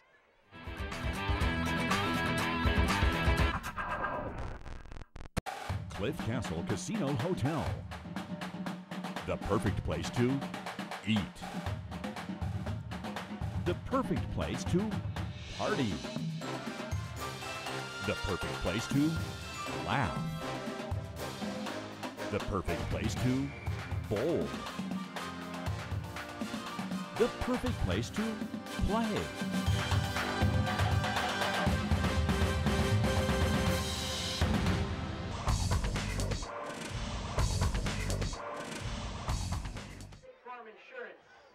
Back here at Mingus Union High School, Homecoming 2018. Glad you're along with us here on KYBC AM 1600, 96.3 FM. Of course, on Verde Valley TV, Suddenlink Channel 2, Cable 1, Channel 56, and streaming live through YouTube, YouTube.com/Verde Valley TV. First and 10 for the visiting Volunteers. Moreno looks to throw, puts the ball up, and it is just overthrown a tad, but out comes the litter. Yeah, it looks like we're going to get a pass interference on the Mingus secondary here. Looks like it's going to be called on Fanning. Doing a good job, you know, forcing him to the sideline. It looks like refs decided, though, a little too much contact. That should give the Volunteers enough for a first down. The ball was at the 25-yard line, and they're going to mark it off, and they are going to make it a 12.5-yard penalty, so half the distance to the goal. So because penalty yards cost up downs, I'm going to give it 12, not 13. That's nice of you. Isn't it? Wow. They're lucky to have you up here, Jackie. I'm not sure it stays that way when it goes official, but nonetheless. So still first down now, as the Volunteers have their first visit to the Mingus Marauder red zone. One back in the backfield, and they put a man in motion. There's the snap. Quarterback comes to the near side, looks to throws, and it is underthrown. No penalty there. Second and 10 from the Mingus Marauder 14-yard line. Yeah, it looked like Marino was going to decide to run it there, but throws it right at the toes of his at his wide receiver there. Nice job from Chaz coming up from his safety position, all over it. Really nowhere to go on that play. So we'll see if this Mingus defense can hold down here in the red zone. This would be a nice stop going into halftime. Certainly so. Mingus trying to keep the goose egg on the board, leading 27-0 here for Homecoming. Quarterback, hands off, coming to the near side, looking for a block, cuts it back inside, not a lot of room. He'll get down to about the 10-yard line, and I believe that was that Ott with the carry? Yeah, it looked like he was on that there. There's nowhere for him to go. Nice job, Mingus stringing him out to the sideline, and finally brought down there from Hayden. Nice job there, and the Vols having a tough time finding some running room on this defense. It's, you know, when you get down into that red zone, it's tough because the field shrinks. Tough in the passing game and in the running game. All of a sudden, there's a lot more gray uniforms per green, right? 10-yard line, line of scrimmage, Mingus Marauder 10-yard line, third and about 7. There's the snap. Quarterback pitches late, to the outside, tries to cut it back. Mingus is able to contain it. He'll wander down to about the 13, 12-yard line. That's going to bring up a fourth down attempt. Fourth and a long 4, maybe 4th and 5. Yeah, and Vols are definitely going to go for this. You're down 27-0 here in the second quarter with just under 2 minutes to play. Really got nothing to lose at this point. Certainly not. Trying to get on the board, and they're going to call timeout and actually save a little bit of time with 1:35 left to go on the clock. They're going to talk about a 4th and 4th down from the Mingus Marauder 7-yard line. We'll be back after this.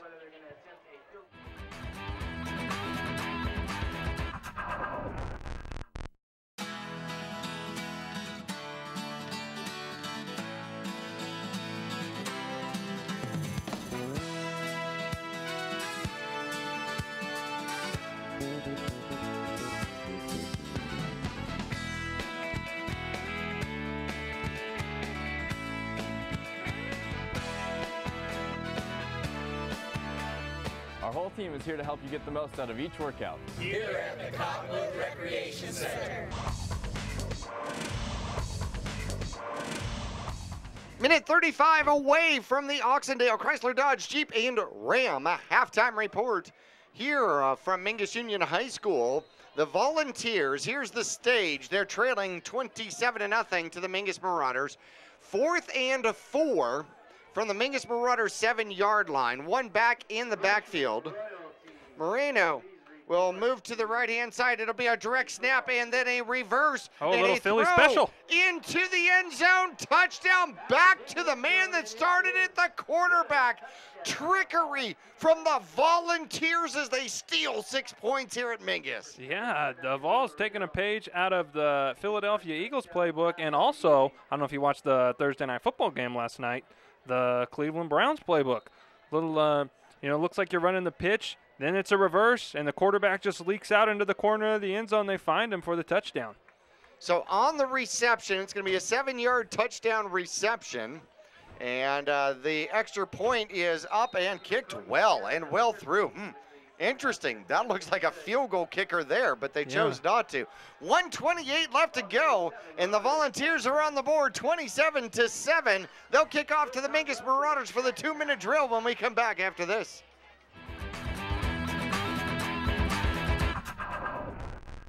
Starting in the late 1920s, Grandpa Gettle and his brothers laid the groundwork for what would become a family legacy. Almost 100 years and 100 patents later, Gettle's High Desert Mechanical continues to raise the bar of quality heating, cooling, and plumbing products and services in the Verde Valley. Call Gettle's High Desert Mechanical Heating, Air Conditioning, and Plumbing at 567-2200 or online at GettlesHDM.com, providing solutions for your comfort. Don't settle. Get Gettles and go Marauders.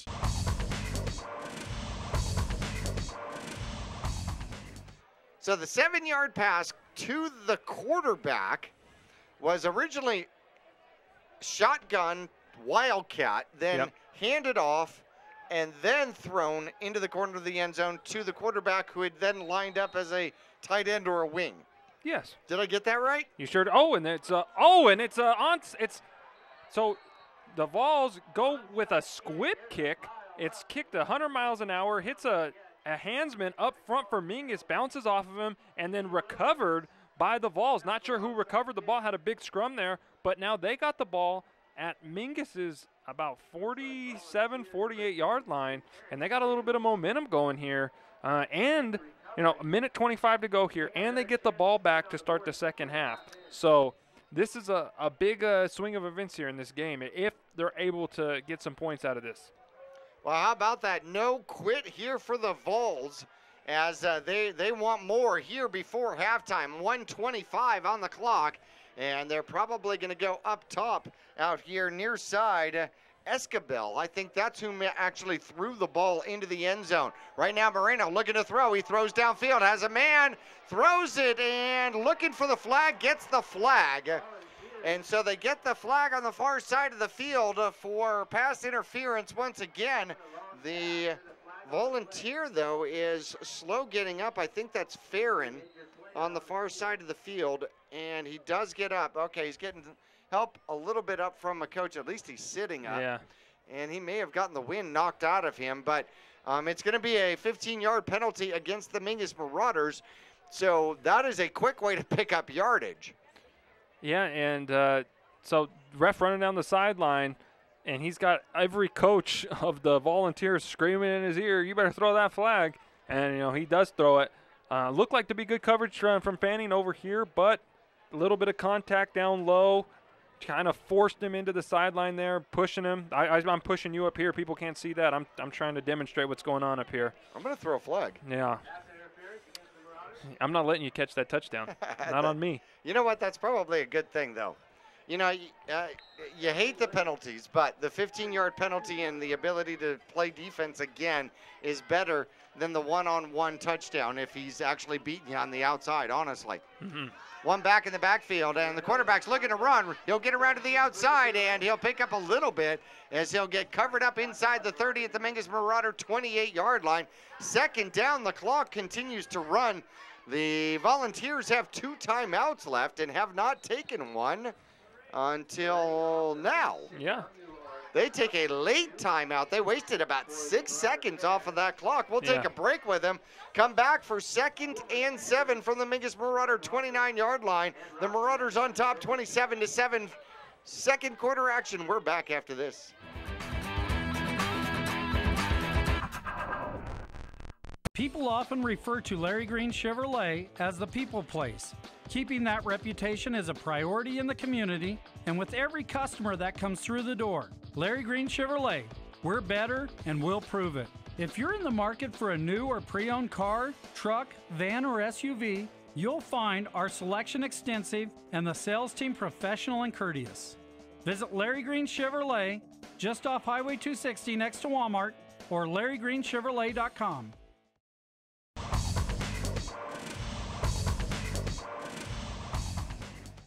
Second and 7 from the Mingus Marauder 29-yard line. The Volunteers trying to put back-to-back touchdowns together. They throw quickly up underneath. It is not enough for a first down. Mingus defends it quickly at their own 25-yard line. They're going to call it the 23. It's going to be short. Time is of the issue. 45 seconds left to go. Third and very short now for the Volunteers.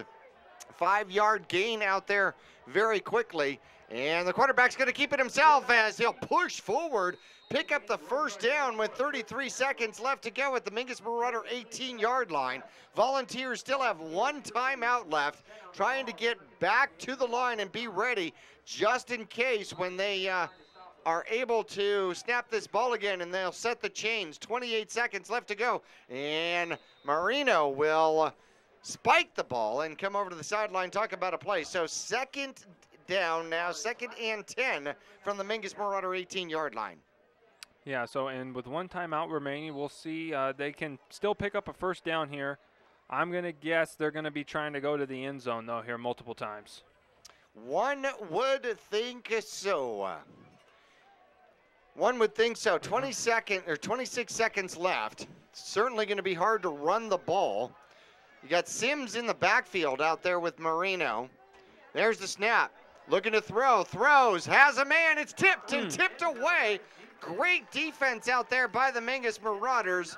And looks like Chris Matthey, number 9, has got the pass defense on that one. Yeah, good job high pointing that ball. Tips it away.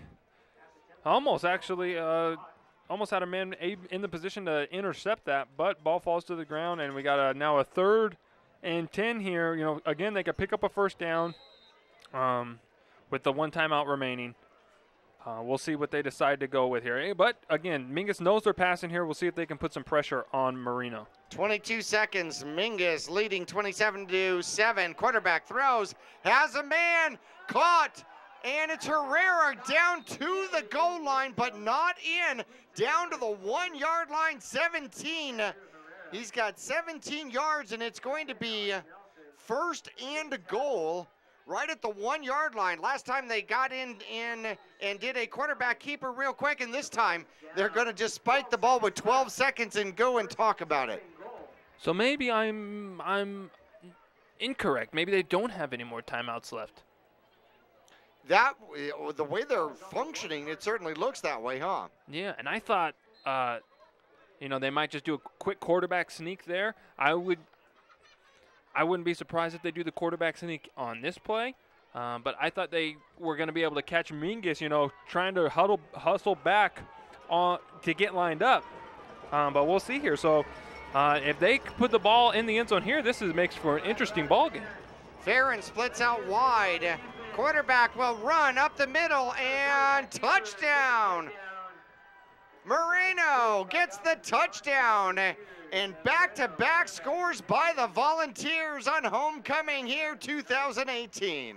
Yeah, and what a turn of events here. So momentum going to the Vols, going to be going into halftime here. And, again, they receive the second half kickoff. All this started with a 4th down touchdown play. You know, they called a timeout, went with the trick play. Extra point is up, and it looks good. It is good. So that brings the score to 27-14. Mingus in the lead with 8 seconds left. We'll return to Mingus Union High School for the kickoff coming up after this.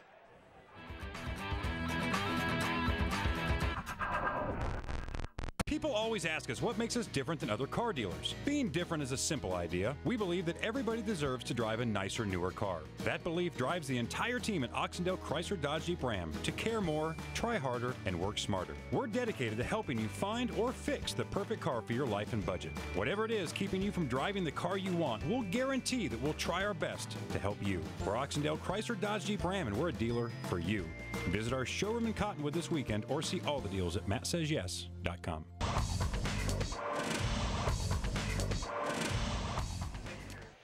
14 unanswered out here by the visiting Volunteers, and they'll pooch kick it this time, and it's going to be Chaz Taylor. Well, he's dangerous too. He'll come to the outside looking to break somewhere, and he'll get flipped up and overturned at about the 35-yard line. 3 seconds left. So Mingus has time for one play if they want to put the ball up and try to go deep out here. And, of course, the half can't end on a defensive penalty either. No, so we'll see. See what Coach Ortiz decides to do right now.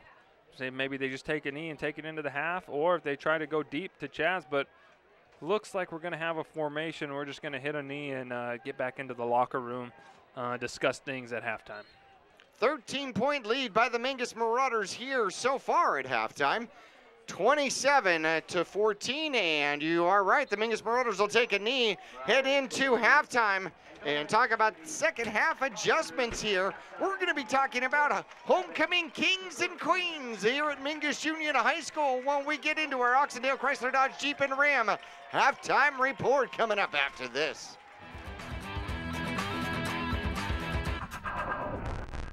You're going to love the new interactive website from Roxu Screen Printers. Now you can create your custom t-shirt design online. Simply choose a t-shirt or hat style, easily upload your logo, or create the perfect design. Workwear, tees, uniforms, polos, and caps, and let's not forget those special occasion tees, all designed online by you. Go to ROKZOO.com, Roxu Screen Printing in Cottonwood, where clothing comes to rock. 24/7 at the all-new Roxu.com. The Suzy Q Market is the most convenient stop for road trips with 1,500 beverage selections and plenty of snacks.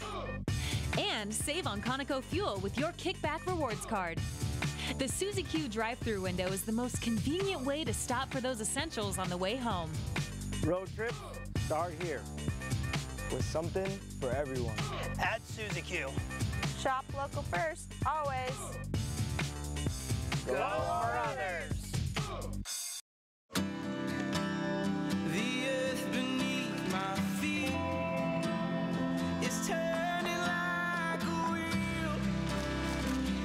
Your first set of wheels didn't come with complications or strings or hassles. It can be that way again. There's a simpler way to buy tires at Tire Pros. We're hassle-free, guaranteed. Starting in the late 1920s, Grandpa Gettle and his brothers laid the groundwork for what would become a family legacy. Almost 100 years and 100 patents later, Gettle's High Desert Mechanical continues to raise the bar of quality heating, cooling, and plumbing products and services in the Verde Valley. Call Gettle's High Desert Mechanical Heating, Air Conditioning, and Plumbing at 567-2200 or online at GettlesHDM.com, providing solutions for your comfort. Don't settle. Get Gettles and go Marauders. Welcome to the Halftime Report, brought to you by Oxendale Chrysler Dodge Jeep Ram. They're a dealer for you. Located on 89A in Cottonwood or online at mattsays.yes.com. Stick around for the first half recap, including Marauder highlights, scores, and stats. And now, let's head back to the press box. Here's your announcers, Jackie Bessler and Carson Sandoval.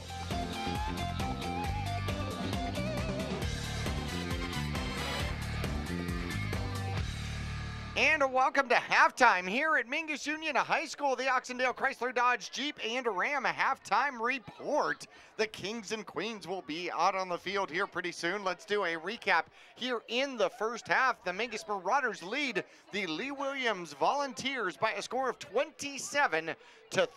Mingus scored first, 10:20 left to go in the first quarter. A 31-yard breakaway by Nelson. That's actually his longest run, one of 6 runs here in the first half. Mingus honestly did not get an awful lot of plays in the first half. No, the Vols able to, they had the ball quite a bit, able to get some good drives going, didn't finish early in the first quarter or in the second quarter, but late able to get something going, and they had the ball pretty much that whole, what felt like the whole second quarter. Oh, I know, especially after getting the onside kick and all of that good stuff. Yep. Yeah. Rodriguez had the extra point, and it was good. Second quarter action with 10:03 left to go for the Marauders, and a 20-yard screen pass to Nelson. So he would score the first 2 touchdowns for the Mingus Marauders. A bad snap created a 2-point conversion attempt. That was no good, and Mingus led 13-0. With just under 7 minutes left to go, a 1-play drive for the Mingus Marauders after they stopped the Volunteers deep in their own territory, forced a punt, and then a 39-yard blast.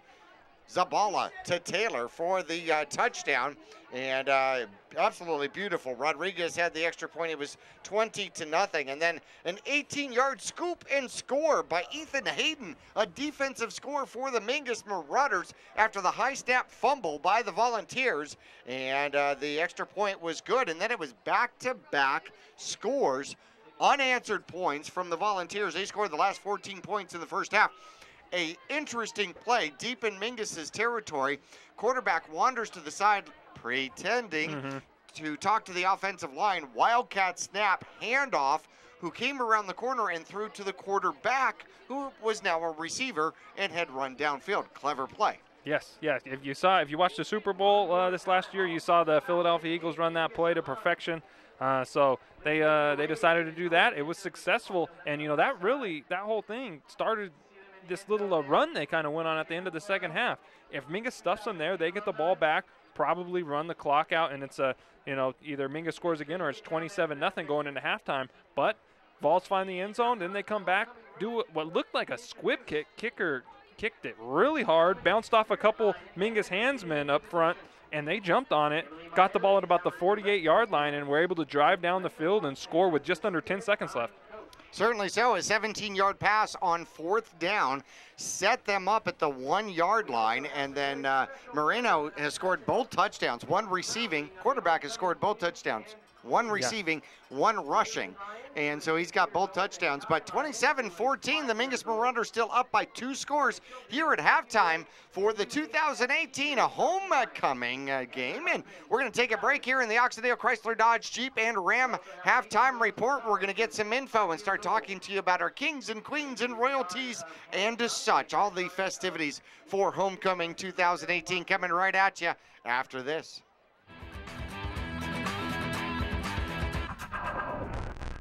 People always ask us what makes us different than other car dealers. Being different is a simple idea. We believe that everybody deserves to drive a nicer, newer car. That belief drives the entire team at Oxendale Chrysler Dodge Jeep Ram to care more, try harder, and work smarter. We're dedicated to helping you find or fix the perfect car for your life and budget. Whatever it is keeping you from driving the car you want, we'll guarantee that we'll try our best to help you. We're Oxendale Chrysler Dodge Jeep Ram, and we're a dealer for you. Visit our showroom in Cottonwood this weekend or see all the deals at mattsays.yes.com. 2 things we can count on every year: a new set of tax rules and great weather here in northern Arizona. Jackson Hewitt Tax Service, locally owned and operated by Lewis Rice since 1997, is here for you all year long. Your neighborhood Jackson Hewitt Tax Office will help you in all of your taxing situations. Electronic filing is always free with your tax preparation at Jackson Hewitt Tax Service. Get more in return. Call 1-800-234-1040 for an office near you.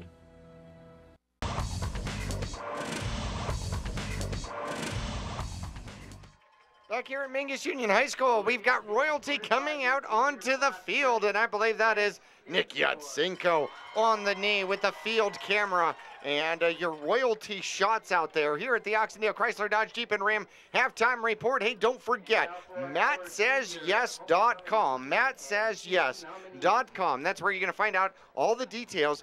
Here in September, they're talking about the envelope on the dashboard of every used vehicle that's going to have the history of that vehicle, comparative pricing of what that vehicle or similar vehicles have sold for throughout northern Arizona or in the area or in the state or whatever the case might be. And so they're going to give you all the information because Oxendale wants you to be the most informed individual making a purchase of a used vehicle at Oxendale Chrysler Dodge Jeep and a Ram. You want more information, go talk to my friend Travis Reed over at Oxendale. He will tell you all about it, as well as all the financing options. MattSaysYes.com. MattSaysYes.com.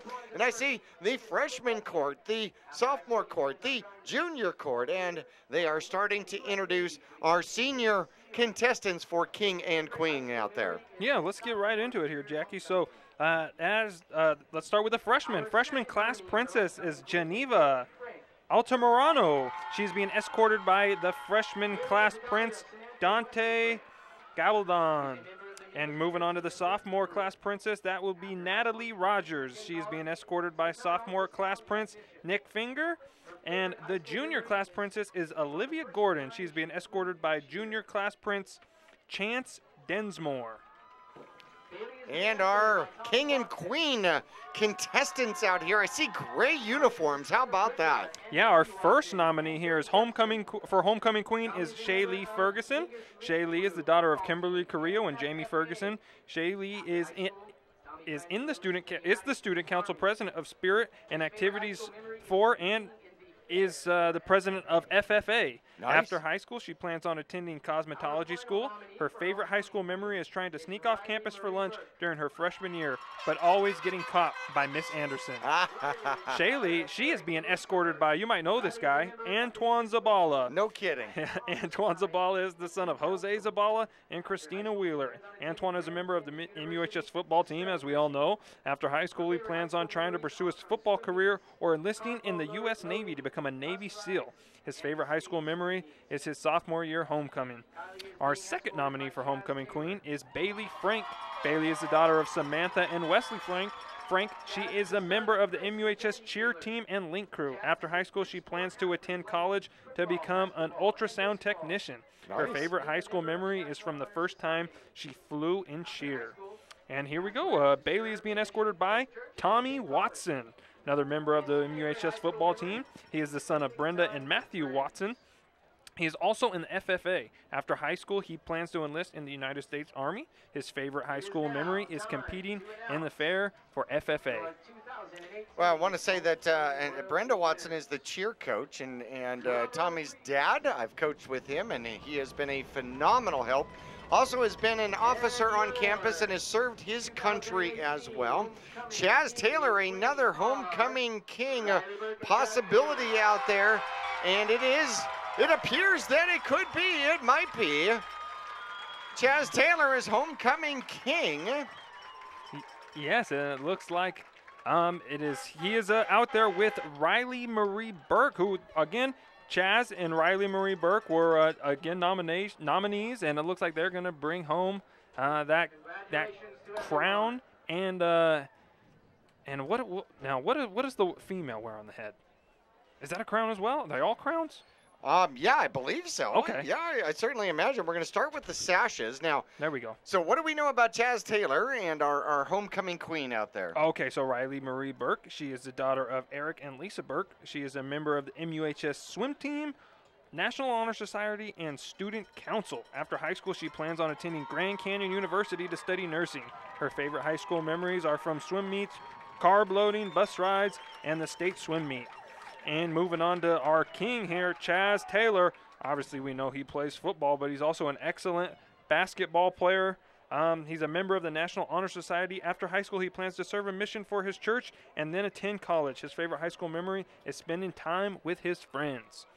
And, of course, we want to bring our homecoming king, brought to you by Taylor Waste, one of our proud sponsors out here for Mingus Marauder football. I wonder if there's a connection. We're going to take a break here at the Oxendale Chrysler Dodge Jeep and Ram halftime report, and when we do, we'll look that up. We'll be back after this.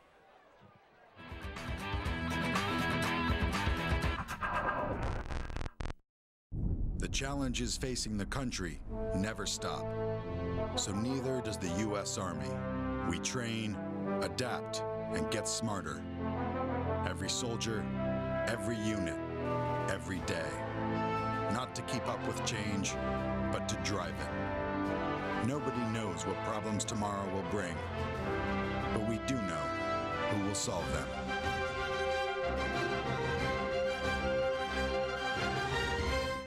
Cliff Castle Casino Hotel. The perfect place to eat.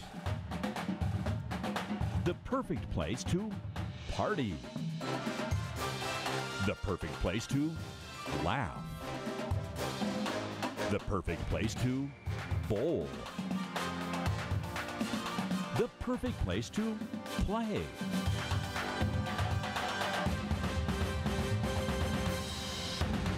Since 1925, Tiffany Construction has worked with developers and local and federal government to build, expand, and improve infrastructure, roads, drainage systems, and subdivisions. From concept to completion, the Tiffany Construction team provides a full complement of construction services and state-of-the-art delivery methods customized to fit your needs and budget. They're Arizona's longest tenured family-owned and operated civil contractor and proudly serving the Verde Valley since 1991. Tiffany Construction, knowledge and experience to bring your project to reality. People often refer to Larry Green Chevrolet as the people place.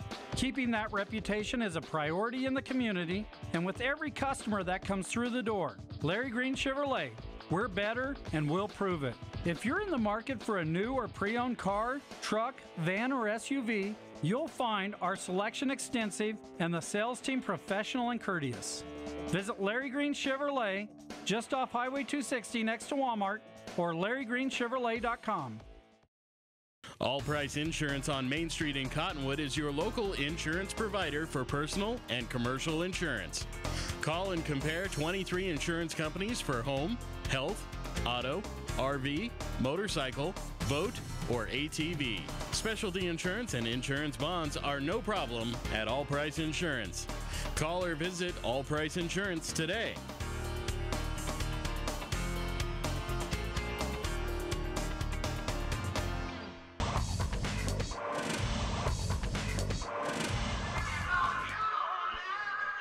Our cheerleaders on the field out here for Homecoming 2018. Jackie Bessler, Carson Sandoval along with you. And we have got a little, this is the king, right? Yes. Yes, a little Elvis Presley out there on the field at the 50-yard line. All right, so ladies and gentlemen, interesting enough, Mingus has 13 offensive plays and 27 points on the board. Effective? Yes. Efficient? Yes. Interesting enough, they still only lead by 13 points. Yeah, again, Mingus able to hold Lee Williams late in that second quarter. They forced Lee Williams to punt. Mingus gets good field position. First play, boom, long touchdown bomb to Chaz Taylor. And then the following offensive possession for Lee Williams, bad snap over the quarterback's head. Mingus defense able to scoop and score, get that into the end zone, and take a commanding 27-0 lead. But again, credit to the Vols. A lot of fight in them. They cut this lead in half, and now they get the ball to start the second half. And it's gonna be a fun one here. Now we got a good football game on our hands. Oh, we certainly do. Don't forget, next week we will be on the road to Mojave High School, home of the Thunderbirds. Long drive on the road here for, basically for you in that game. You can listen to it on the radio. You can also watch it live on stream, YouTube/Verde Valley TV. Then we're going to get a break. Then we have a bye week. I'm not sure. I have mixed feelings about bye weeks. And then we come back on the 12th. Our last home game of the year will be against Bradshaw. That will be key. That will be crucial, no doubts. Hopefully we're going to get an update on that Bradshaw score here at halftime as well. Yeah, I actually have that for you here, Jackie. Bradshaw actually leading Cocoa 13-7 at the half. Also, another one of our Grand Canyon region teams Prescott trailing Canyon del Oro 21-13 at the half. Ooh, so we got a couple good games on our hands here. Again, we'll keep you posted. So again, all around the Grand Canyon region, we got some tight football games. Oh, certainly so. Here, this one, the Mingus Marauders have been efficient. I've definitely said that. Zabala is 5'7", 109 yards. He's got 2 passing touchdowns in the game. On the ground, it's been pretty much all Nelson on the ground. He only has 6 carries, 44 yards. He has 2 touchdowns, 1 receiving and 1 on the ground. Taylor has 2 receptions for 47 yards and 1 touchdown out there. Actually, pardon me, he's actually got 3 receptions and 86 yards and a touchdown. There we go. I shorted him a reception. I can't do that to the homecoming king. No way. Not when we got his mom and dad sitting right here in front of us. You can't be doing that. Certainly not. The visiting Lee William Volunteers out here. Quarterback Enzo Marino ends up with, he is 3 for 12, 33 yards here in the first half. Does not have a touchdown throwing the ball, but he has a touchdown receiving the ball, and he has a touchdown running the ball. Yep. So he's got both touchdowns for the Volunteers. Leading rusher, Cameron Odd, he's got 11 touches for 31 yards. Mingus has given up 77 yards on the ground. That is it, but it has produced 14 points for the Volunteers out there. Leading receiver for Lee Williams is Herrera. He's got 2 receptions and 22 yards, no touchdowns. However, a key 17-yard 4th down conversion down to the Mingus Marauder 1-yard line late in the second quarter, and that pretty much set it up. Both squads on the field warming up for half number 2 for Homecoming 2018. We'll take a break and finish up our Oxendale Chrysler Dodge Jeep and Ram halftime report right after this.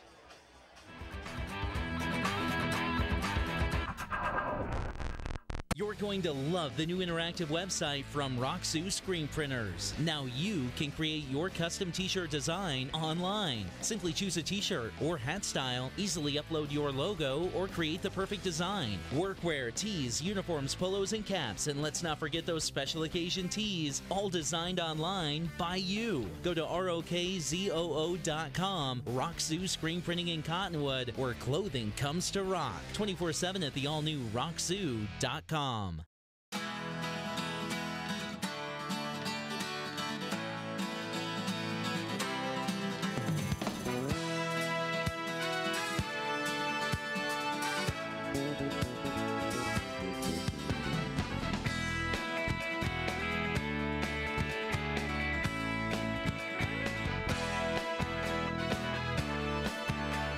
Our whole team is here to help you get the most out of each workout. Here at the Cottonwood Recreation Center. This has been the Oxendale Chrysler Dodge Jeep Ram Halftime Report. They're a dealer for you, located on 89A in Cottonwood or online at mattsays.yes.com.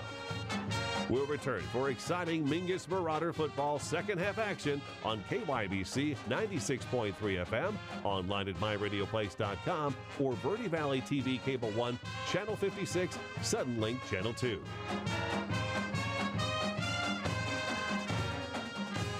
People always ask us what makes us different than other car dealers. Being different is a simple idea. We believe that everybody deserves to drive a nicer, newer car. That belief drives the entire team at Oxendale Chrysler Dodge Jeep Ram to care more, try harder, and work smarter. We're dedicated to helping you find or fix the perfect car for your life and budget. Whatever it is keeping you from driving the car you want, we'll guarantee that we'll try our best to help you. We're Oxendale Chrysler Dodge Jeep Ram, and we're a dealer for you.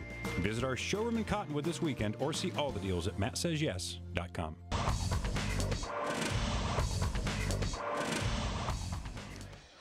Normally, we've had games that have gone 160 plays, offensive, defensive, right? Yes. 80 plays offensive, 80 plays defensive. Unbelievable. Mingus only has 13 offensive plays here in the first half.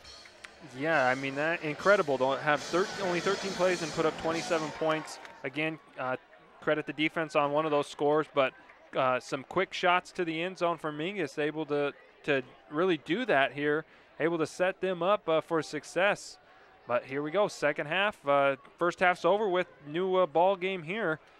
Again, Vols cut this lead in half, closing out the first half, and they're going to receive the ball here. Mingus defense this would be a great time for a stop and get the ball back to the offense that is really having some success. Or an onside kick. Or an onside kick. Yeah, Volunteers did that one already. Yeah, we'll see what Coach Ortiz decides to do. 109 yards in the air for the Mingus Marauders in the first half, 44 yards on the ground, 153 yards. They've been effective and efficient. I'm speaking of Mingus. They have turned that into 4 scores, one of them a defensive scoop and score. The Volunteers have 77 yards on the ground, 40 yards in the air, 117 yards total, and they've made that into 2 scores.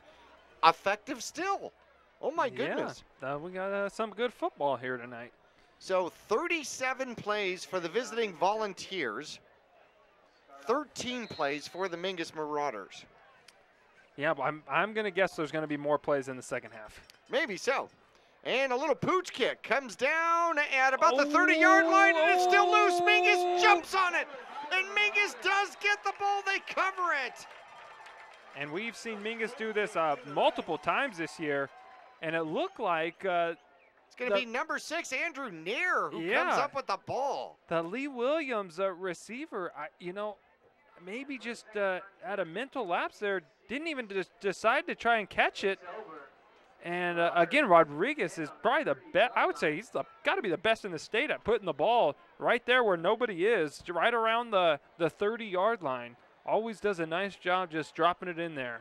All right, he's got the 9-iron for the leg. Certainly so. Well, Mingus will pooch kick it and take it over at the 30-yard line. So a 30-yard punt. And you're right. The defensive man just expected that somebody over the top of him was going to get the ball.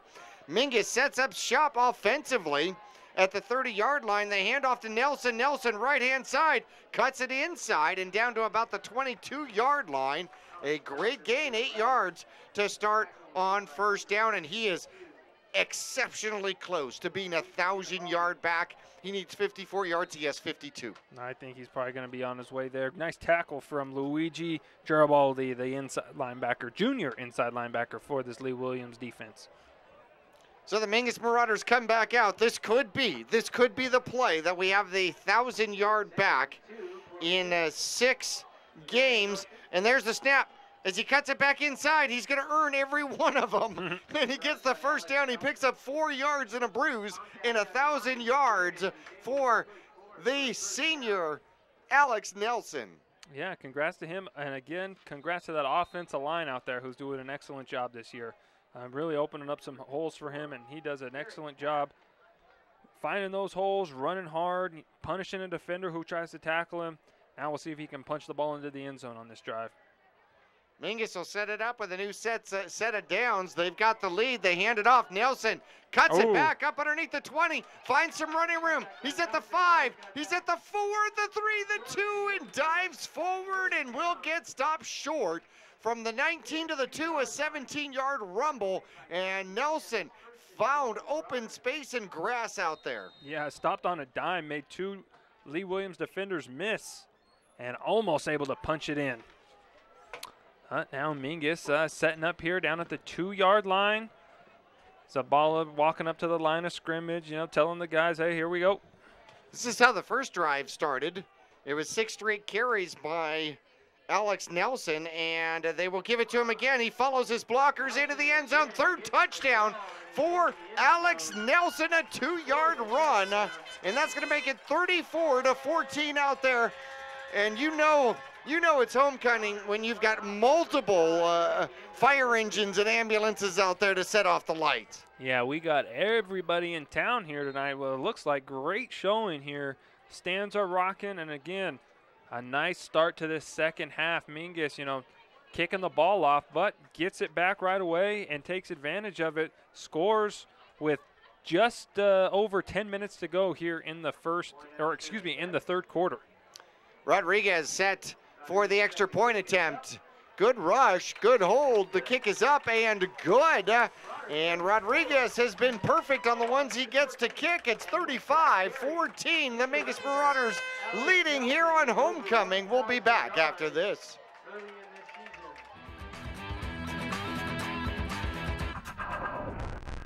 The earth beneath my feet is turning like Your first set of wheels didn't come with complications, or strings, or hassles. It can be that way again. There's a simpler way to buy tires. At Tire Pros. We're hassle-free, guaranteed.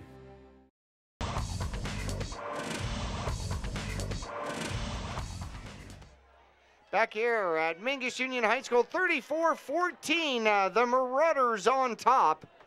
And Mingus will kick off again. And you wonder whether or not that 30-yard line is a spot to go to again, and they do. They poof it back to the 30-yard line. This time, he will pick it up and is unable to cover it. And we'll see if he actually got down on it. Nick Lenars down there for the Mingus Marauders. Andrew Nair, Nick Bassler right behind him, man. Woof. He's able to cover it and jump back on it. I'll tell you what, that must have been eternity between catching it in the basket, having it on the turf, and then jumping on it. Yeah, just a nice job able to secure the ball after it falls to the ground there. Never know where that thing's going to go, but Vols able to secure it and really got lucky there. Mingus hauling butt down the field again. Got to credit the Mingus kickoff team. They worked their tails off to get down there and try to secure that ball. Oh, no doubts whatsoever. Mingus showing lots of pressure at the line. Sims gets the ball, gets covered up, and hit by two Marauders. The flags come out right at the line of scrimmage at the 29-yard line. And no gain on the run, and we'll see what the flags are for. Yeah, refs huddling together, talking it over. And it looks like they're going to wave it off here. So no flag on the play. And what looked to be about a no gain for the Vols, so that brings up a 2nd and 10. So Sims was the runner. He had 3 carries in the first half for 31 yards. 2nd and 10 from the 29-yard line. Volunteers had 37 plays in the first half. Part of it, I think, is it's keep away. Keep the ball away from the Mingus Marauder offense. And they've actually been somewhat effective at moving the ball and getting some drives put together. Quarterback back in shotgun. Moreno looks to hand off, throws, has the slant. It's broken up and almost tipped up into the Mingus Marauders. Streck came over, and that ball just didn't stay in the air quite enough. Yeah, nice job by Mingus defense flying to the ball there, able to deflect it and put pressure on these wide receivers. They've really been all over them tonight. Marino having a tough time getting in a groove. But also credit the defensive line up front, getting a good push back in the offensive line up into Marino. Mostly every time he's kind of dropped back to pass. 3 receivers to the near side, 3rd and 10 from the Lee Williams 29-yard line. Marino comes to the near side, throws, and it is received, and it looks like Herrera has just enough for the first down in front of the Mingus Marauder defensive player out there. Yeah, gets just what he needed there, about a yard over the first down line, and that'll move the chains. That's something that this Volunteers offense really needed there. They would have liked to seen that about 5 minutes ago when the Mingus Marauders were first kicking off to start this half. So Nelson has got Herrera on the near side. Herrera, very tall receiver. 2 receivers on the far side, a tight end, and the quarterback's going to keep it. He's going to run it himself, goes up the middle, and tries to plow, and Mingus holds strong. Only gives up 2 up the middle. Ball's it'll be 2nd and 8 from the Volunteers 44-yard line. Yeah, he took Streck on there. Normally, you see Streck, you kind of run the other way, but Marino putting his shoulder pads down, fighting for some yards. That's what you like to see out of I mean, you don't like to see your quarterback taking those big hits, but you like to see that fight in him. Certainly so, but you definitely hold your breath, don't you? Yeah. Yeah, no doubts. No doubts. 2 receivers to the far side. Quarterback Marino will go under center. He'll take the snap. He'll pitch to the near side. And getting caught up in the backfield by Fabian. Fabian will tackle him for a 2-yard loss. It's going to be Donnie Sims. Yeah, nice open field tackle there. Taking out the legs, wrapping up. bringing him down, which brings up a 3rd and long, and we're getting these fans are getting excited here. Once again, Griffin, defensive end for the Mingus Marauders, for whatever reason, a manufacturer issue. Number 65 did not come in gray. Don't know what that problem is. He's wearing 72 out there if you're watching. There's a snap. Quarterback Marino has pressure, gets caught, and stripped down by Strick. Yes. He gets his 2nd sack of the game. Strick came flying in there. You were watching the play, and then all of a sudden, boom, number 44 comes in there, makes a huge play, and that's going to bring up 4th and long. And if you're the Vols here, you can't kick it here. You can't go for it here. You got to kick it. 7-yard sack brings up 4th and 16. The cat-like reflexes from Streck. This one high, deep, bounce, big bounce. It takes a bounce and it goes sideways, and it'll get covered up at the Mingus Marauder 27-yard line. However, it's the height of the punt that's taking Alex Nelson out of the return game. Yeah, this punter, he really gets the ball high in the air, gives his punt team a chance to get down the field, secure the returner, and again, nice job of the punter kicking it away from Nelson. Gets a decent bounce, but definitely his best punt of the night. 14th play of the game offensively. No, that's not true anymore. 19th play of the game for the Mingus Marauders offensively.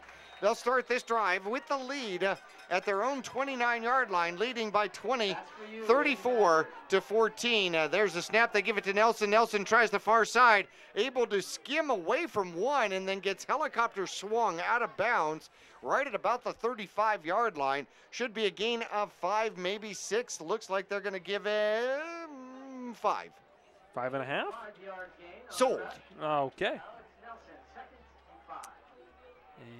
And unable to see what Vol made that tackle over there. Had a big scrum going on. But Mingus, everyone on the offensive side of the ball, looking at the wristband, getting the play. Black 22, I don't know. 3 receivers to the near side. And Zabala almost looks like he's changing the play out there. Takes the snap, throws it quick, near side, and covered up very quickly by the Volunteers. It's going to be Nick Blenars for a short gain, maybe 1. Yeah, so that'll bring up a 3rd down here. And this Vols defense looking to get a big stop here, get the ball back to Marino in their offense. So Nelson had 44 yards in the first half. He's got 31 in the second half so far. Blenars gets the 1-yard reception. And there's the snap. They give it to Nelson. Nelson gets eaten up in the backfield quickly. Holy cow. Yeah. That's going to be a loss and bring up 4th down. That was number 22, Eric Sims in there, flying in from a strong safety position to make that play. And this is going to bring out the first punt for Mingus tonight. I believe it is the first punt. Oh, second punt. Excuse me. You're right. Yeah, second punt. Second punt of the game for the Mingus Marauders. First one went about 25 yards. As Rodriguez is back. And he'll take the snap. He's got time. He's got the kick off.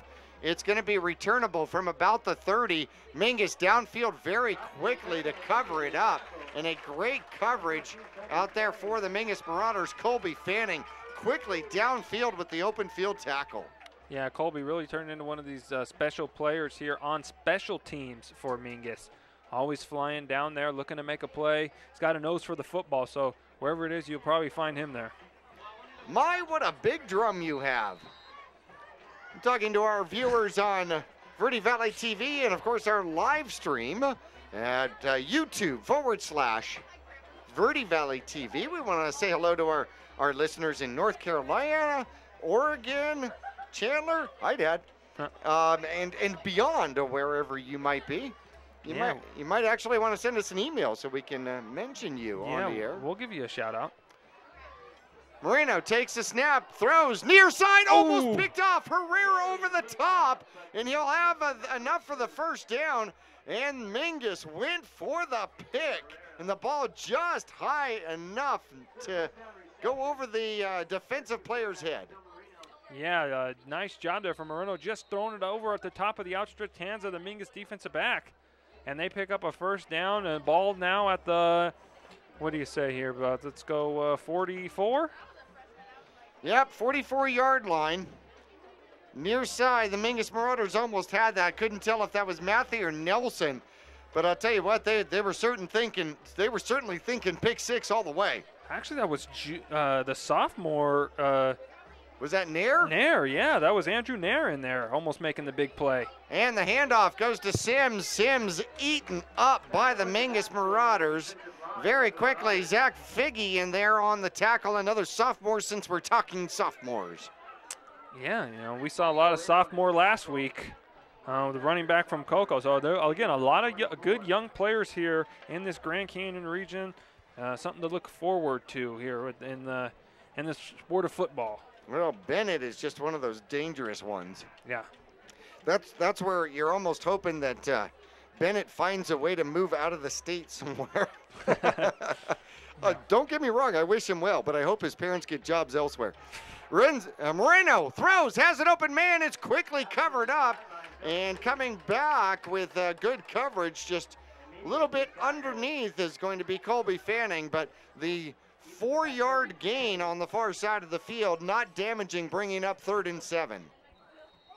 Yeah, now looks like we're going to get a, oh, no, thought we were maybe going to get a timeout there. Not the case. Vols huddling up, talking it over. Big play here in this football game. And they take time off the clock. 3:40 left to go in the 3rd quarter. 3rd and 7. Mingus winning 34-14, and the power handoff gets stood up at the line, and the scrum going backward, and Mingus will stop it for a short gain. Cameron Ott with about a half a yard out there, and it'll bring up 4th down, middle of the field, down by 20. You might think they might go for it. Yeah, looks like they're going to think otherwise, Jackie, and go with the punt. Again, they had a nice punt last time. Maybe they'll play the field position game here. Try to back Mingus up in their own territory, force a stop and get the ball back to them, probably around midfield again. But we'll see if Nelson's able to return this one. Saw a fake punt last week. This one will not be a fake. This one will be high, and it'll take a bounce and go out of bounds inside the 20. At about the 17-yard line is where it will be downed. And another 9-iron shot, this time from a punter, huh? Yeah, just a good job here. Seen some good kicks here tonight from both squads. I don't know, kind of had a little change of momentum to start this second half. Vols go in, 2 quick scores late in the first half. Out to receive the ball, start of the 3rd quarter. Mingus recovers the kick, and it's been all Mingus since then. Again, though, Vols have not scored this year in the 3rd quarter, so 3rd quarters have not been kind to them. That is true, huh? They have been shut out in the 3rd quarter all season long. Mingus throws, has a man open, and off the hands. Mestis had it in the bread basket, and it popped out of the toaster. Yeah, you know, he was definitely had his eyes upfield before he made the catch. Obviously saw a lot of green grass ahead of him. Probably had his eyes on the end zone there. But unfortunately it falls to the turf, and now it brings up 2nd and 10. Only 2 passes for the Marauders here in the second half. Zabala is 1 for 2, 1 yard, as Mingus will mix up the formation. And 2 men in the backfield, showing power on the far side. Lenars goes into motion. There's the snap, and it's going to be Nelson with the run and the carry. He'll pick up a couple. So the knee goes down at about the 20-yard line. That'll bring a 3rd and about 7. Actually, they're going to get him out to the 21-yard line. Yeah, Mingus here looking to convert on this 3rd down. They've had success so far in this game. We'll see if they decide to go to the air. I would imagine they got trips out here to the near side of the field. One back in the backfield, one receiver to the top end, and there's the snap. Zabala comes to the near side. He scrambles, looks for a receiver, throws, and overthrows his man. Had two gray jerseys open and overthrew the deep one, and that's going to bring up a 4th down now for the Mingus Marauders at their own 22-yard line. 2:03 left to go, third quarter. Mingus leading 34-14 over the visiting Lee William Volunteers on homecoming. So now it looks like we're going back and forth with some punts, and the Vols do what they needed to do. Stops Mingus, forces the punt, and now, you know, it looks like they might end up with some good field position here. And the snap is dropped, and Rodriguez picks it up, comes around the corner, but we have all sorts of whistles. Yeah. I don't see a flag on the field, though. And we are going to have a timeout. Coach Ortiz, his crystal ball said this isn't going to work. So he calls timeout before the snap. Holy cow. We'll return right after this.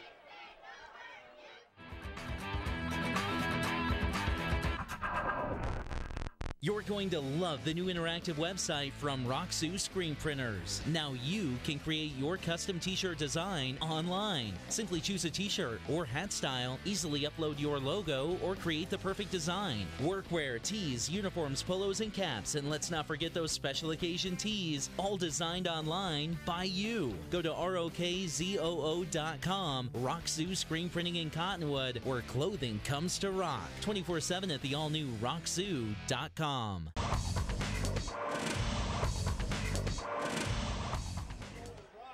Back here at Mingus Union High School, in fact, just looking through and wanted to remind everybody that Yavapai Broadcasting put in our order for not only our Verde Valley TV t-shirts, but our Yavapai Broadcasting t-shirts with our friends at Roxu. And of course, you can use their online ordering system, absolutely phenomenal. Here in the third quarter, there's 2 minutes. 2 minutes remaining in the third quarter. Rodriguez with the snap. He'll punt. He'll take the punt and he'll kick it, get a good bounce. It'll go out of bounds on the Lee Williams side of the field, right at about the 45-yard line. And so that'll end up being a 36-yard punt for the Mingus Marauders. A little bit more of a line drive and had an angle to it and got it to go out of bounds where he wanted it. Yeah, now this Mingus defense able to get a stop last time. We'll see if they can do the same thing here. Again, holding on to this 20-point lead at the moment. They've done a nice job halting this Vols offense here in the third quarter, who got something going there late in the second quarter. Mingus sporting the brand new gray uniforms for homecoming 2018. There's the snap. Pitch comes to the near side, trying to find a way to the outside and gets covered up. Cut down underneath. Ethan Hayden gets him from the bottom, and Streck gets him from the top. And I think that, I don't know if the kids got tangled or if the equipment got connected or whatever the case was. Maybe face masks got connected there. You know, that happened to me a couple times out there when I was playing. It's always interesting when that happens. You know, you just tackled somebody or you just got tackled yourself. Right. And then your faces are about, the only thing separating them are a couple face masks about 6 inches apart, and gets kind of intimate down there. Quarterback looks to throws, it's picked off! Mingus with the pickoff going the other way. It's going to be Nelson. Nelson, he bounces to the outside. He'll get caught from behind. Down to the Volunteers' 27-yard line. Yeah, Nelson read that the whole way. Planted, came upfield, using a nice job with his hands, and then, as soon as he gets the ball in his hands, he turns right back into the running back he is and has a nice return. Big-time yards after the catch there, and it sets up this Mingus offense for a great opportunity to put the ball in the end zone. About a 22-yard return for Alex Nelson and sets up the Mingus Marauders. He went for it earlier, tried to cut it. This one was actually off the mark and overthrown. Yes. Yeah, so nice job reading that and takes advantage of the poor throw. So here come the Marauders, a 20-point lead with 1 minute remaining in the third quarter. 34-14. And cornerback looking to throw, finds a man, he's got Streck wide open down the hash. Kendrew Streck with the touchdown reception from 27 yards, the third touchdown thrown by Zabala tonight. Yeah, Zabala just on the money once again, and this Mingus offense starting to take control of this game, putting it out of reach from this Volunteer squad. Nice job there from this Mingus offense. Great protection. Zabala steps up in the pocket, delivers a dime, and then Streck, usually things are going to be good when he's on the receiving end. That was wide open enough. Just about any Mingus receiver would have gladly accepted that touchdown, without a doubt. Rodriguez trying to be perfect here so far on the night. The Nelson interception sets up the Mingus Marauder touchdown, and the Rodriguez extra point splits the big yellow poles called goalposts, and Mingus extends their lead to 41-14. We'll return to Mingus Union High School homecoming 2014 after this.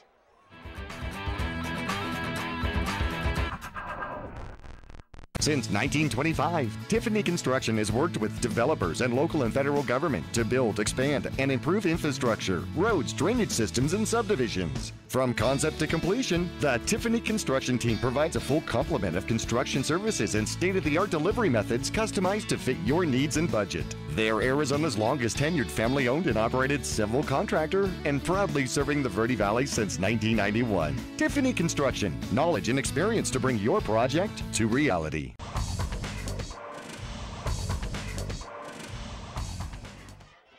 Old Glory here for homecoming. Mingus leading 41-14. Just 53 ticks left to go in quarter number 3. Rodriguez will kick off once again. He's had a lot of practice at it. This time he'll pooch it down to the 10-yard line. Oh, and it bounces out of bounds. That one bounces back toward the field, and Mingus had enough players down there to possibly cover another one. They already covered an onside. Do you call it onside when it goes 40 yards or 30 yards downfield and you cover it up? Is that really an onside? I wouldn't consider it onside. I would just say it's a heck of a play by the kicker and the kickoff team. You know what? We won't call it an onside. We'll call it a far side because it was farther than on. I like that. A little far side reference. Yes. I'll take it. Here we go.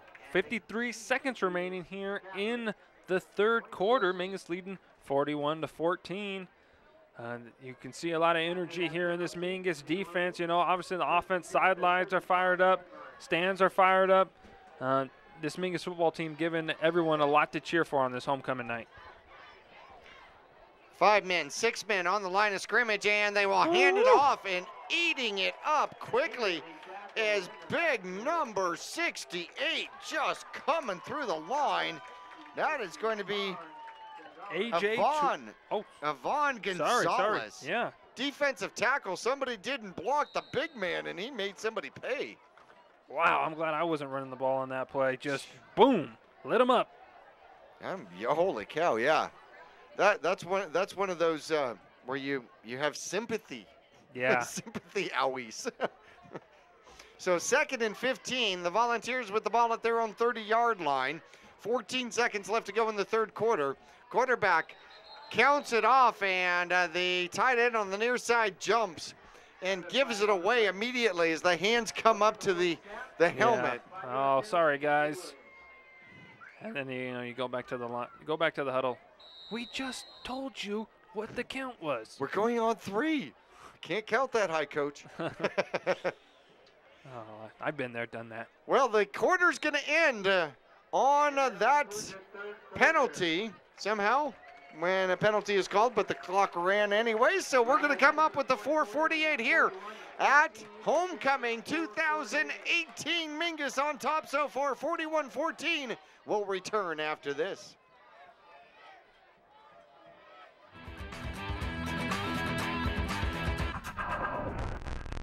The Suzy Q Market is the most convenient stop for road trips with 1,500 beverage selections and plenty of snacks. And save on Conoco fuel with your Kickback Rewards card.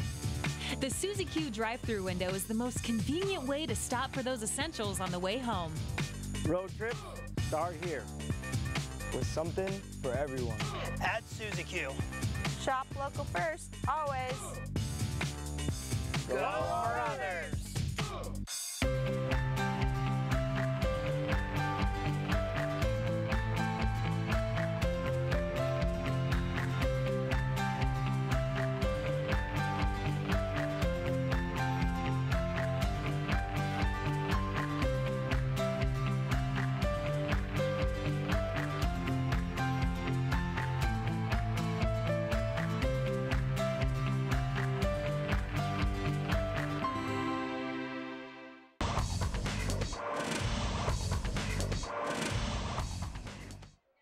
Fourth quarter here at Mingus Union High School starts with a sack as Matthew comes up with a very quick sack, and that will drive the Volunteers back inside their own 30 down to their 20, or pardon me, down to their 18-yard line. Yeah, big loss on that play. I'm just, after you have the false start, moves you back, and then a big loss there. So it is third and quite a distance. Quarterback throws, and it's picked off once again. Going down the far side, cutting it inside. There is going to be a flag thrown, and it's going to be Nelson? Nelson picks it off and runs it in, but there is a flag at the 15-yard line out there. Yeah, receiver and the quarterback just not on the same page there. Receiver went deep. Quarterback thought he was going to cut it short there for maybe a little hitch pattern, but Nelson decided to stay. He'll take the interception, second of the night. How about that? Didn't get a play last week. Comes in, having a nice game on offense, scores a touchdown, couple interceptions on defense. He's having a heck of a ball game. His second interception. So he went from not even in the stats to tied for second in the Grand Canyon region in interceptions in one game. How about that? Yeah, that's something. And that flag is going to be on Mingus. So touchdown will not stand, but they will take over. Ball will be placed at the 26-yard line. Still a 16-yard return prior to the 10-yard penalty, which is probably going to be a illegal block or a block in the back against the Mingus Marauders. But second interception in as many passes. How about that? Yeah. Second pass, second interception by Nelson. And now quarterback runs, has a man wide open, throws downfield, touchdown Mingus. Real quickly, a 26-yard touchdown out there. And it looks like it is going to be Mestis. But, it made illegal man downfield for the Mingus Marauders. So, yeah, back-to-back penalties on Mingus that keeps them out of the end zone. Zabala, they look like they ran a little run-pass option there. Zabala runs to the left, throws it back over the middle of Mestis, who was wide open for the touchdown, but will not stand. Bring it back. Mingus is going to have to do it again. Well, the skinny post has been a big play for the Mingus Marauders. They've run that a couple of times here in this game. They've picked up good yardage against this squad from Lee Williams. So you got Blenars and Mestis on the near side. And jumping is going to be Bothauer. And Bothauer from Lee Williams is going to come across the line and give Mingus 5 yards back. And so it has been 3 straight flags. Can't get a playoff. Nope. Now we really need the Taylor Waste Litter guy, don't we? Yeah, 3 in a row. Yeah. You don't like to see that. That just takes all the momentum out of any game. All those flags out there. Yeah, I know that's true. Unless you're playing capture the flag. Now all we have to talk about is flags being thrown. Right. 11 minutes left to go in the game. Mingus up 41-14. Zabala's back. He's got to get to the outside. Does. Throws. Has a man on the far side of the field. And it's going to be Chaz Taylor with the reception. And he's out of bounds.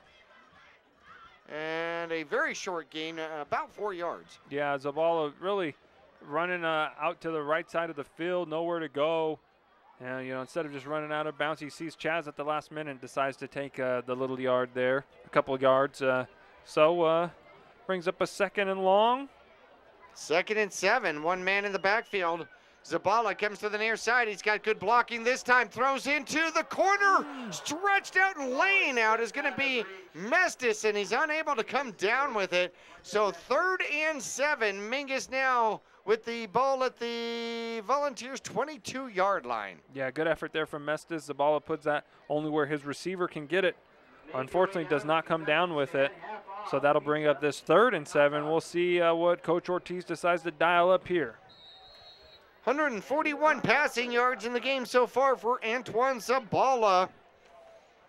His favorite receiver has been the homecoming king, Chaz Taylor. He's got 4 receptions. Yeah, got to throw it to the king. So we got 3 receivers near side. Mestis, Blenars. They put Bessler in motion to the far side and looking to throw. They throw. The ball is up. It is caught. And it is coming out of the backfield, I think. No, it's Blenars. And it's going to be enough for a first down, though. And Mingus Marauder first down at the 12-yard line. So give him 9 on the reception. 2nd catch for Nick Blenars out here today. Yeah, nice catch there from Nick, able to move the chains, keep this drive alive. You know, again, Mingus returned a touchdown, interception for a touchdown, called back for a penalty, and then they had the throw to Mestis for the touchdown that was called back by penalty. So we'll see if they can punch it in here soon. Quarterback comes to the near side, has a man, throws back into the corner of the end zone. I thought he was going to throw to the front corner. Yeah, it looked like it was open, and it's a caught. I'm not sure who caught it. What a heck of a catch, heck of a throw. Holy cow. He had the front corner. Bessler was open in the front corner, and he threw to the back corner. And it looks like that was... Trying to figure out who actually caught that, but it's going to be a Mingus Marauder touchdown with 10:07 left to go. I think it was Chaz. Again, the far side of the field, and a lot of people in front of me. These gray jerseys, absolutely fantastic. They don't read well from the press box, though. It was Chaz Taylor on the reception there. All right, so they do acknowledge that here from the press box, and Rodriguez set up for another extra point. Waiting for the snap. Mingus leads with 10:07 left to go. The kick is up, and the kick looks good. It is 48-14. The Mingus Marauders up on top here at Homecoming 2018. We'll return after this.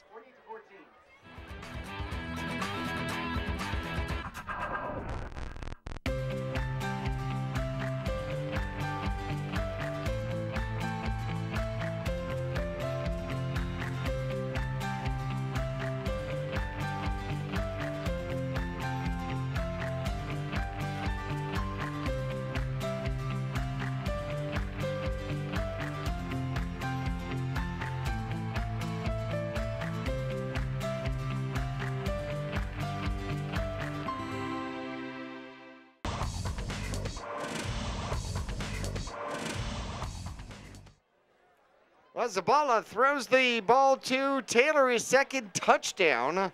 The Kings got to have points, right? Yeah. Chaz Taylor, his 2nd receiving touchdown. Nelson has multiple touchdowns and 2 interceptions here tonight. And the Mingus Marauders lead 48-14. Another senior, Streck, has a receiving touchdown for Mingus here. And Rodriguez pops this one near side. It's going to come down to about the 25 at the hash mark. It's returnable by Sims. Sims finds a way to the outside and is finally corralled at about the 48-yard line. Good return out there by the Volunteers. Yeah, Sims has had a couple nice returns on the evening.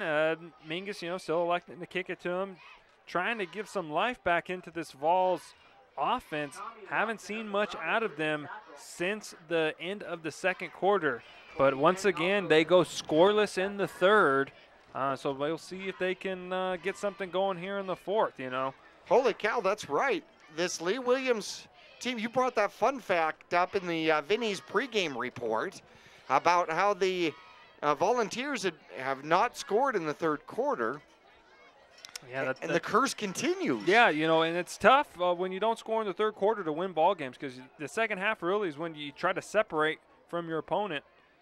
So far, they've been unable to do that. 2 backs in the backfield. Ott's going to get the ball, and Strick is in chase. He outraces him to about the 50-yard line in a 2-yard gain. Yeah, nice job by the Mingus defense, just outside containing there, not letting the running back get to the outside. Able to keep him in bounds to bring up a 2nd and 7. Maybe 2nd and 8. Yeah, that one's well, you know what? We're going to give him 3. Okay. Yeah, that's closer to 3 yards. He'll like that. 49-yard line of the Mingus Marauders. So Volunteers get into Mingus territory. 9:16 left to go on the clock. They do hand it off inside. And down to the 45-yard line is going to be a new running back, and that's going to be number 26, Wesley Boyd. Yeah, we haven't seen much of Boyd here tonight. Doing a nice job running hard for this team. Brings up a 3rd and manageable here for this Vols offense. They really need this here, and I would expect even if they don't get it, they're going to be going for it on 4th down. Certainly would imagine so. The smell of popcorn here at homecoming. Quick handoff and through the line and scampering for a 1st down and more inside the 35-yard line of the Mingus Marauders is Sims in a burst of speed as he plows his way downfield and picks up the 1st down. Yeah, nice job there from the Vols. Give credit to that offensive line, moving that D-line back and picking up a much-needed 1st down for this Vols offense. Really got to get something going now. Timeout on the field. 8:36 left to go. Mingus leading 48-14. We'll take a quick break for homecoming, and we'll return to Mingus after this.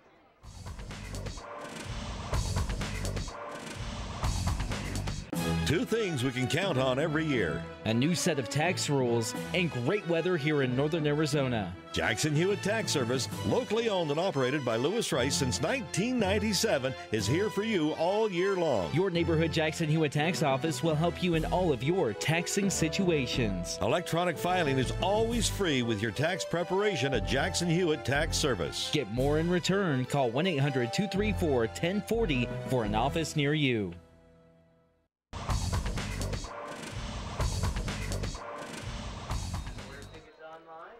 Glad you're along with us for homecoming 2018. And a first down for the Volunteers, undercut quickly out there, handing the ball off to, and it's going to be Sims with the carry. No, I'm sorry, that's Boyd with the carry. And he'll get cut down right at the line of scrimmage, his 2nd carry.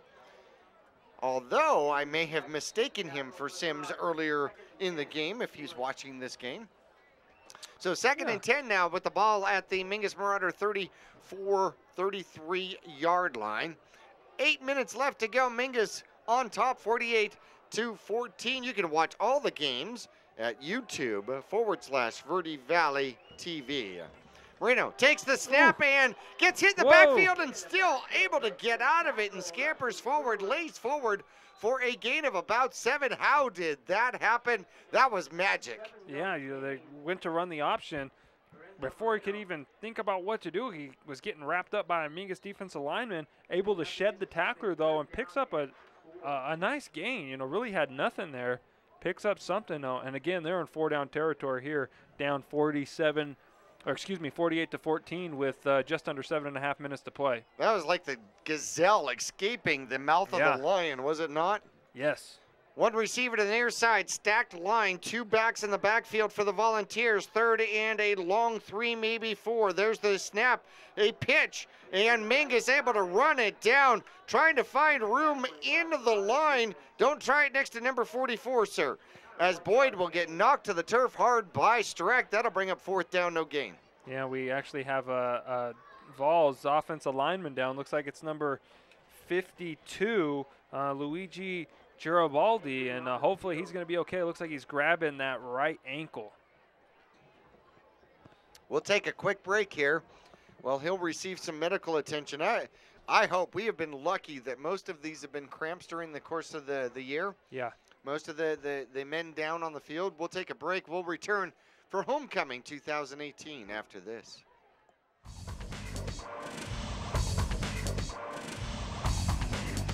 Two things we can count on every year. A new set of tax rules and great weather here in northern Arizona. Jackson Hewitt Tax Service, locally owned and operated by Lewis Rice since 1997, is here for you all year long. Your neighborhood Jackson Hewitt Tax Office will help you in all of your taxing situations. Electronic filing is always free with your tax preparation at Jackson Hewitt Tax Service. Get more in return. Call 1-800-234-1040 for an office near you.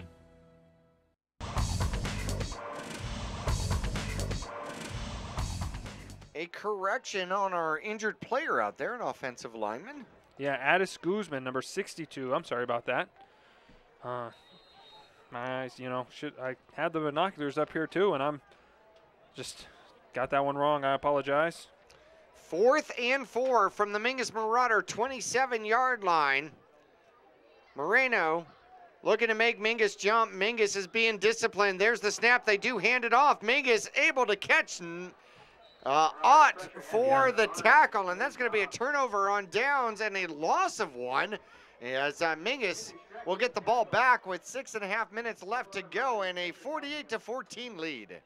Yeah, nice job from the Mingus defense there, stuffing this this offense here of the Vols. They've forced quite a few turnover on downs tonight, so they really not letting the Vols get anything going on the ground and in the air, really just doing a nice job stymieing them here tonight.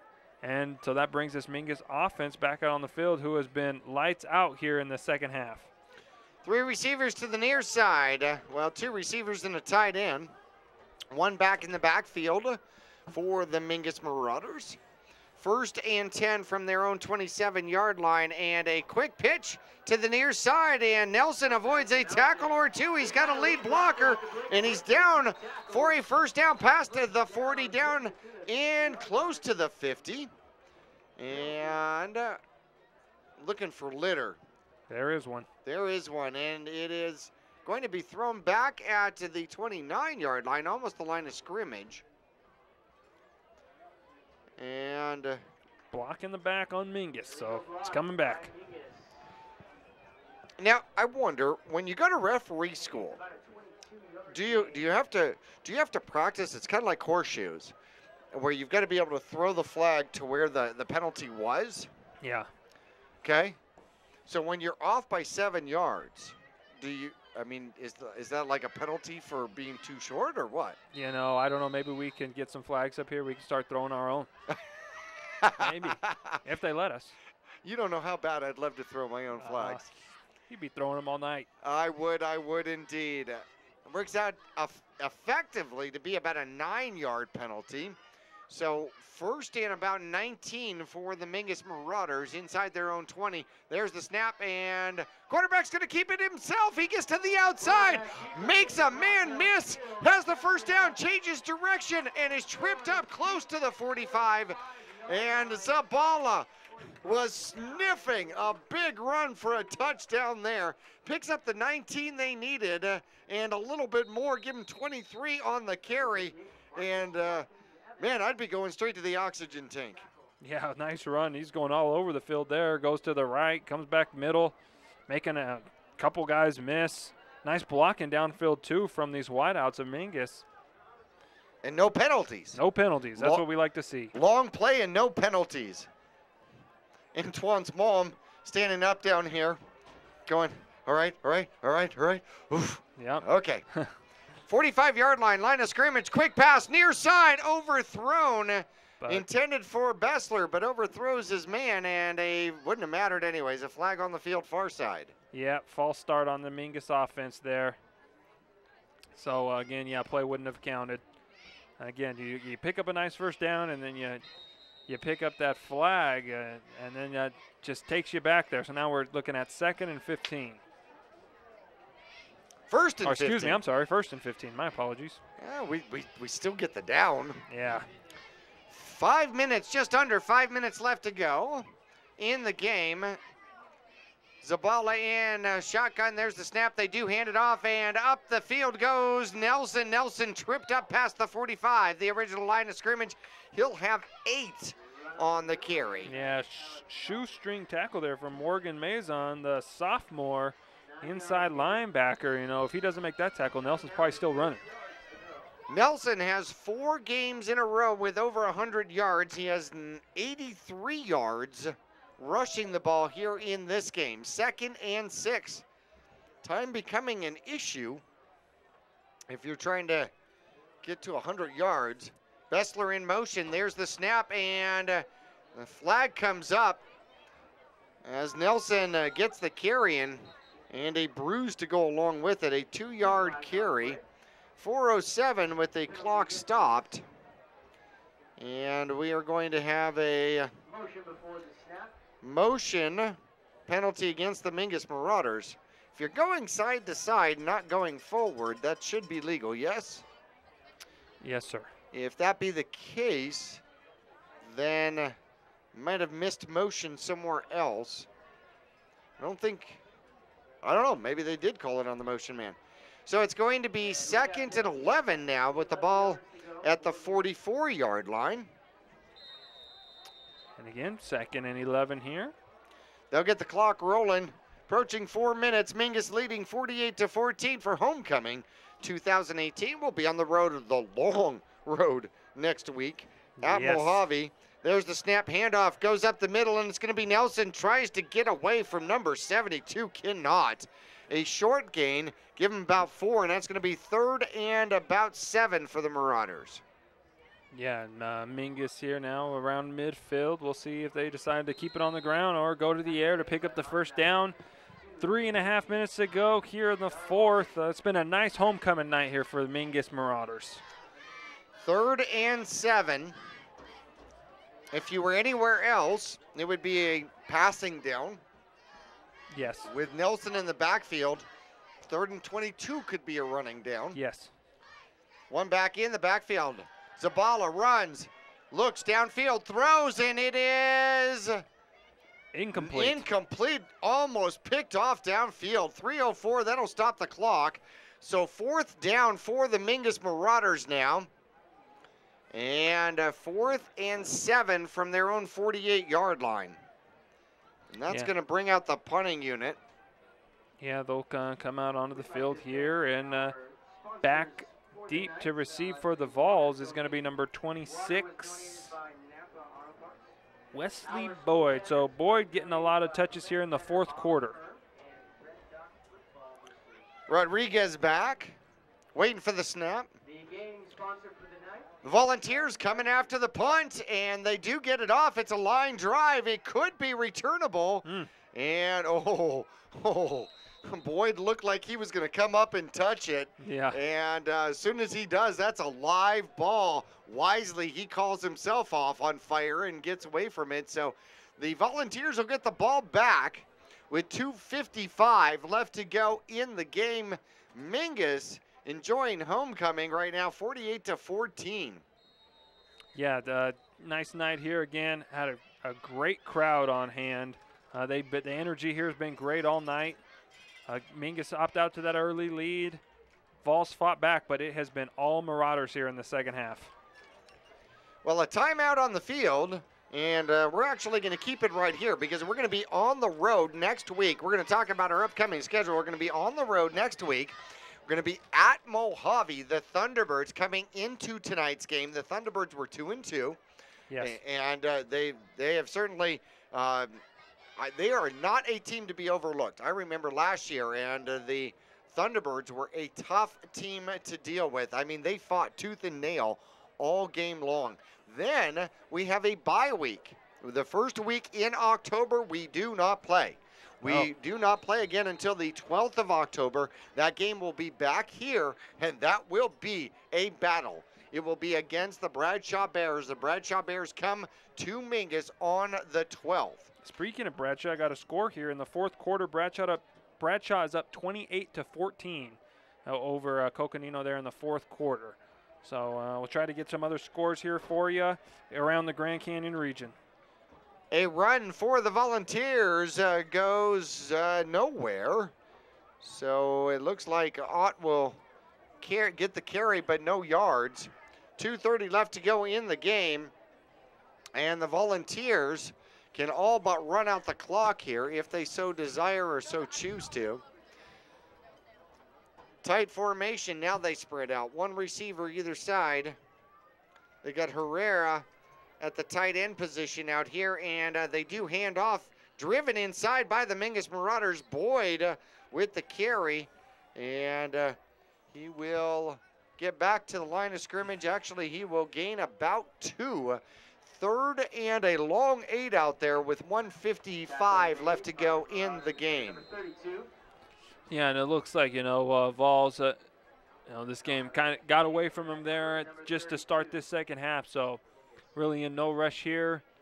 She's probably going to run out this clock. Don't want to see any injuries here, in the last 2 minutes of this game. Hopefully everybody can stay clean, stay safe. Mingus will come out with a 5 on the line with all of the linebackers. Quarterback will keep it himself. He'll cut up underneath. He'll be short, but a decent carry out there. And a 3-yard gain out there for the quarterback, and I believe that was 16. Maybe 6? Possibly. Was that 6? No, I'm not sure, but it's going to be 4th and a short. 4th and short out there, as they gained almost 7. And a 50 seconds left to go in homecoming 2018. Mingus just about sealed a victory. There's the snap, and quarterback keeps it up front and runs it through for the first down, and it is 16. 16 is out there at quarterback, which is Levi Buckham, sophomore, 6'1", 200 pounds. That's a decent-sized quarterback out there. Yeah, not bad. He'll gain a couple of yards. And he'll give his team the opportunity to run the clock out and not have any more damage out here by the Mingus Marauders.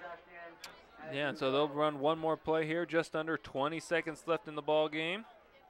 Quarterback's going to keep it himself. He's going to try the far side. Mingus will cover it up and give up 3, but they'll be happy to do so that homecoming 2018 comes to a close. 3, 2, 1. The Mingus Marauders move to 4-2 on the year. The Volunteers fall to 2-4. The Gettles, High Desert Mechanical, Heating, Cooling, and Plumbing post-game report coming up with all our highlights and stats right after this.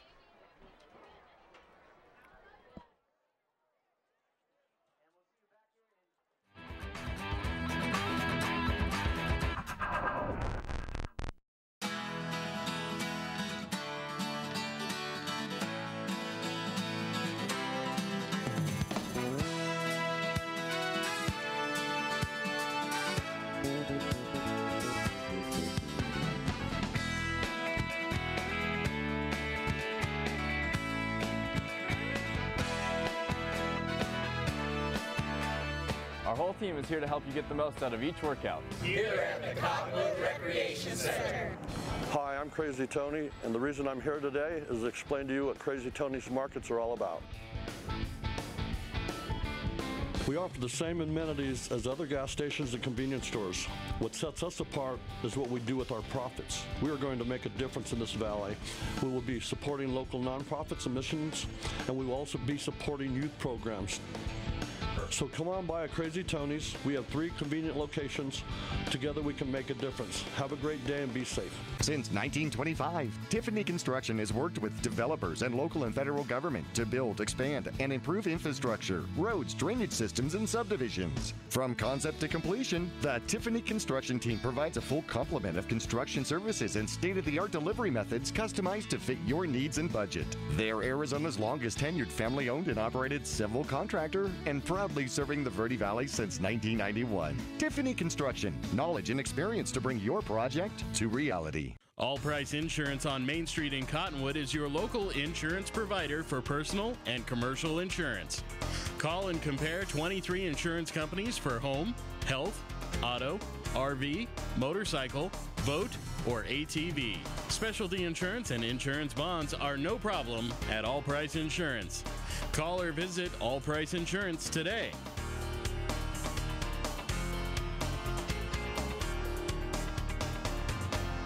You got into a car accident. Well, now you got to put that behind you. It's in the past, and it's because you made the right choice. You had ABC Body Shop tow the vehicle. They help with your insurance company, arrange for a rental car, and the car looks fantastic. They cleaned it inside and out and even took care of the tow. ABC Body Shop is A+ rated with the Better Business Bureau. Best of all, they care about their customers. They're located on Cherry Street in Cottonwood. Aren't you glad you chose ABC Body Shop? Call them at 928-634-6442. Your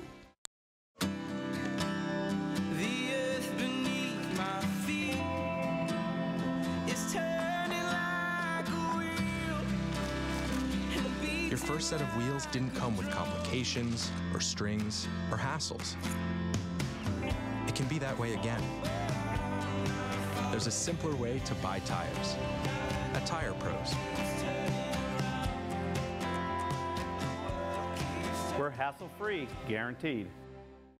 Starting in the late 1920s, Grandpa Gettle and his brothers laid the groundwork for what would become a family legacy. Almost 100 years and 100 patents later, Gettle's High Desert Mechanical continues to raise the bar of quality heating, cooling, and plumbing products and services in the Verde Valley. Call Gettle's High Desert Mechanical Heating, Air Conditioning, and Plumbing at 567-2200 or online at GettlesHDM.com, providing solutions for your comfort. Don't settle. Get Gettles and go Marauders. Welcome to the Post-Game Report, brought to you by Gettles High Desert Mechanical, Heating, AC, and Plumbing Specialist, online at GettlesHDM.com. Stick around for the game recap, including Marauder highlights, scores, and stats. And now let's head back to the press box. Here's your announcers, Jackie Bessler and Carson Sandoval.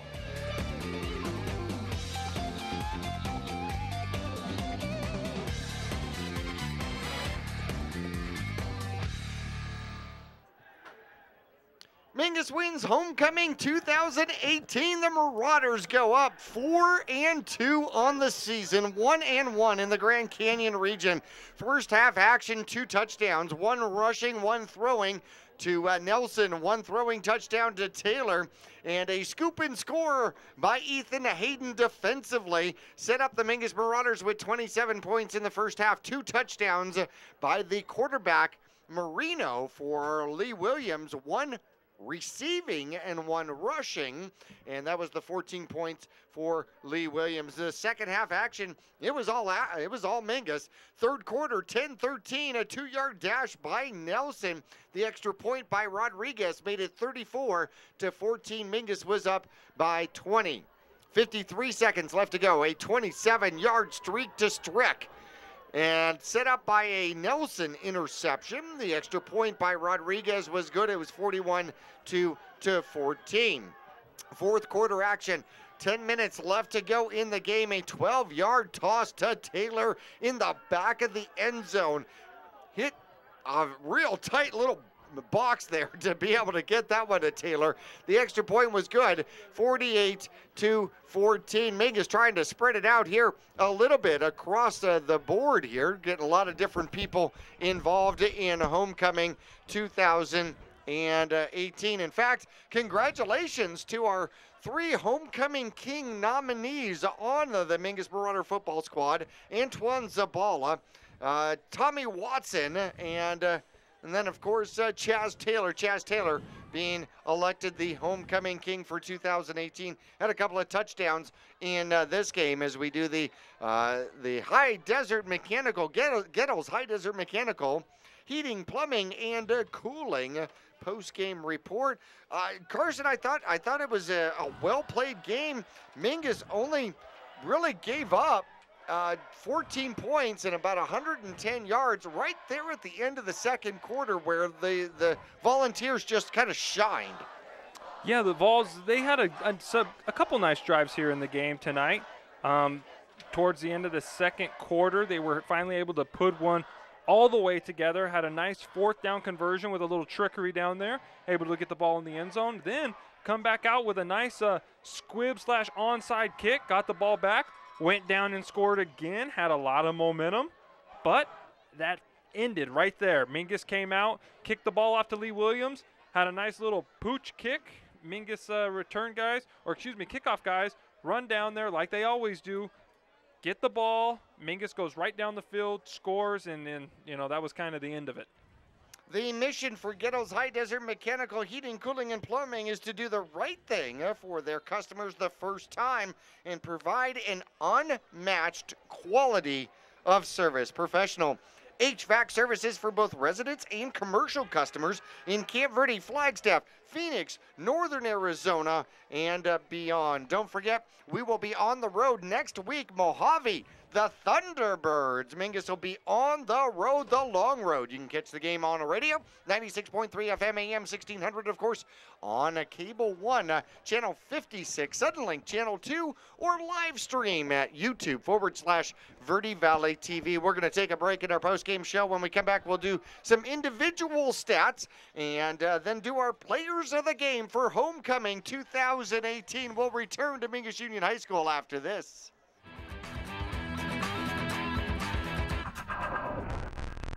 I'm Chris. And I'm Tandy, owners of Taylor Waste. We're the last local garbage company homegrown in the Verde Valley. And we want to be your first choice for residential and small business garbage service. Get a free month service when you make the switch to Taylor Waste. And enjoy monthly service as low as $14 per month. Visit TaylorWaste.com for more information. Or to start service, call Taylor Waste at 649-2662. Taylor Waste, service tailored to your needs.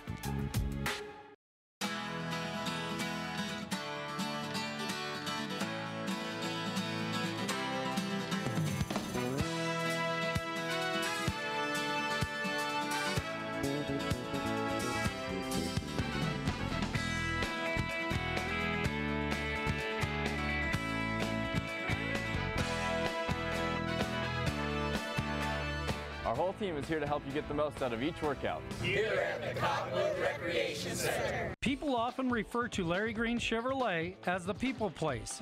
Keeping that reputation is a priority in the community and with every customer that comes through the door. Larry Green Chevrolet, we're better and we'll prove it. If you're in the market for a new or pre-owned car, truck, van, or SUV, you'll find our selection extensive and the sales team professional and courteous.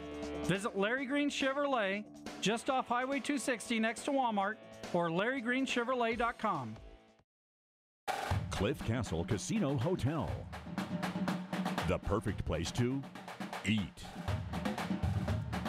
The perfect place to party. The perfect place to laugh. The perfect place to bowl. The perfect place to play.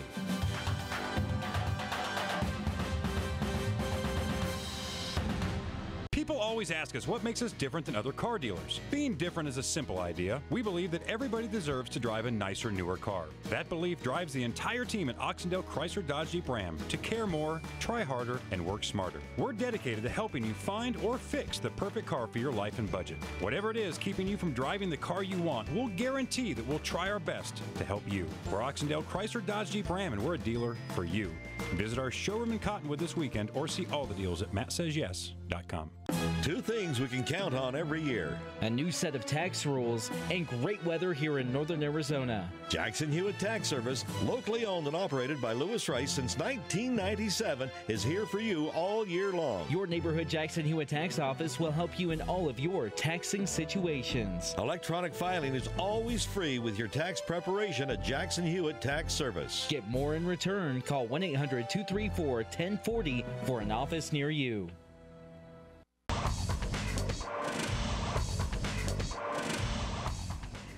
Homecoming ends with a victory for the Mingus Marauders, 48-14 over the Lee Williams Volunteers, making the long road trip. In fact, we're going to be making a similar long road trip coming up next Friday as we go on the road to play at Mojave, home of the Thunderbirds. Jackie Bessler and Carson Sandoval along with you. An event-filled game. Interesting enough, Mingus only had 13 offensive plays in the first half. Can you believe it? No, very rarely do you see that with the amount of points Mingus had on the board. Again, 27 points there off 13 plays. Again, had a nice scoop and score from the defense. Yep. And a couple just nice long pass plays from Zabala to Chaz, and then a nice swing pass from Zabala to Nelson. that really set up those scores. One-play drives. Yeah. One-play drives. I mean, those are about as efficient as you can possibly get. Marino, the visiting quarterback, ends up a decent day, 60 yards. Got intercepted by Nelson twice. In fact, back-to-back tosses on different possessions out there as he completes 7 in the game, 7 for 16 with 2 touchdowns. One was a rushing touchdown, and the other was actually a receiving touchdown, believe it or not, which is a special play that they ran right at the end of the first half. Actually, it was their first touchdown. As they snapped to a Wildcat, handed off to somebody. He ended up in a tight end position, the quarterback did, and he went around, caught the ball in the corner of the end zone. Running the ball out here today, Enzo Marino ended up with 14 carries, 10 yards, got sacked 3 times, 4 times in the game. Ott ended up with 17 carries and 40 yards, another 40 yards from Sims on 7 carries. Boyd had 4 carries for 6 yards. Leading receiver in the game was Herrera with 4 receptions and 45 yards for the visiting Volunteers. For the Mingus Marauders here offensively, Zabala had a very effective game. And he was 5 for 7 in the first half. In the second half, he had another 5 completions, so he ends up 10 for 16. 162 yards, but 4 touchdowns in the game. 4 touchdowns in the game. That's getting it done for your homecoming senior year, huh? Yeah, you know, he's going to look back on this game, you know, for a long time. You know, he played great. You know, those, again, just the quick passes he would throw out there to get the drive started. And then he hit, again, as I mentioned earlier, Chaz and Nelson. He was really on the target today, and it was nice. He also had a couple nice runs out there. So Zabala had a great game tonight. Again, credit to that offensive line up front, giving him time to throw. Did not get sacked in the game. Had 1 run for 23 yards on the ground. Nelson, 14 carries, 86 yards, 2 touchdowns on the ground. Also had a touchdown receiving in the game, but the 86 yards, more than enough to get him over 1,000 yards. So Mingus has a 1,000-yard rushing back at the end of Game 6 in the season. End of Game 6, and he didn't even play in Game 5. So, you know, awesome job from Alex Nelson. But how about this? I'm going to give him my defensive player of the game because he had 2 interceptions and 1 return for a touchdown, but it got called back. But it got called back, yes. In fact, his first game at corner. Yeah. First game at corner, he ends up with 2 picks as he was just sitting there stalking Herrera and almost had a third one that Herrera just caught over the top of him. And Chaz Taylor ends up here today, 5 receptions, 102 yards, 2 touchdowns in the game, and he leads all receivers in the game and all Mingus Marauders receivers. Menes had 1 reception for 3 yards in the game, a 27-yard touchdown reception out there to Streck. Lenars had a couple of receptions, 2 for 10 yards in the game. Offensive player of the game, who do you like? I like Antoine. You know, he was throwing the ball around to a lot of guys. Again, no interceptions, a lot of touchdowns from him. I got to give my offensive player to him. All right, I will go with that. I will definitely go with that. Taylor gets an honorable mention for offensive player of the game as well. Defensive player of the game, I'm also going to give an honorable mention to Ethan Hayden, another senior, for the scoop and score, his first defensive touchdown of the game. Probably Rodriguez for special teams here. He was perfect on the on the extra points that he was able to kick. The one bad snap didn't give him the opportunity, but his golf swing kickoff gives the ball to the Mingus Marauders on an onside or far side kick here at the 30-yard line to start the second half. Yeah, just he's the best in the state at that. I mean, I would say I haven't seen every kicker, but he does a perfect job placing that ball on the kickoff wherever he wants, and the Mingus kickoff team always busts their butt down the field to get that ball back. You know, there are a couple mad dogs running down there. If I'm the receiving team, that's not what I want to look up and see. Mad dogs, drooling dogs, whatever kind of dogs, racing down the field nonetheless. On the road next week to Mojave, as Mingus will try to increase their streak to 2 in a row here in the Grand Canyon region. 4-2 overall, 1-1 in the Grand Canyon region. And we will be on the air next Friday night from Kingman. We bid you well, Mingus Marauders victorious here for homecoming 2018, 48-14 over the visiting Lee William Volunteers. We bid you well, and we'll catch you next week from Mojave High School. This has been the post-game report brought to you by Gettles High Desert Mechanical Heating, AC, and Plumbing Specialist, online at GettlesHDM.com. We'll return next week for exciting Mingus Marauder football action on KYBC 96.3 FM, online at MyRadioPlace.com, or Verde Valley TV Cable 1 Channel 56, Suddenlink Channel 2.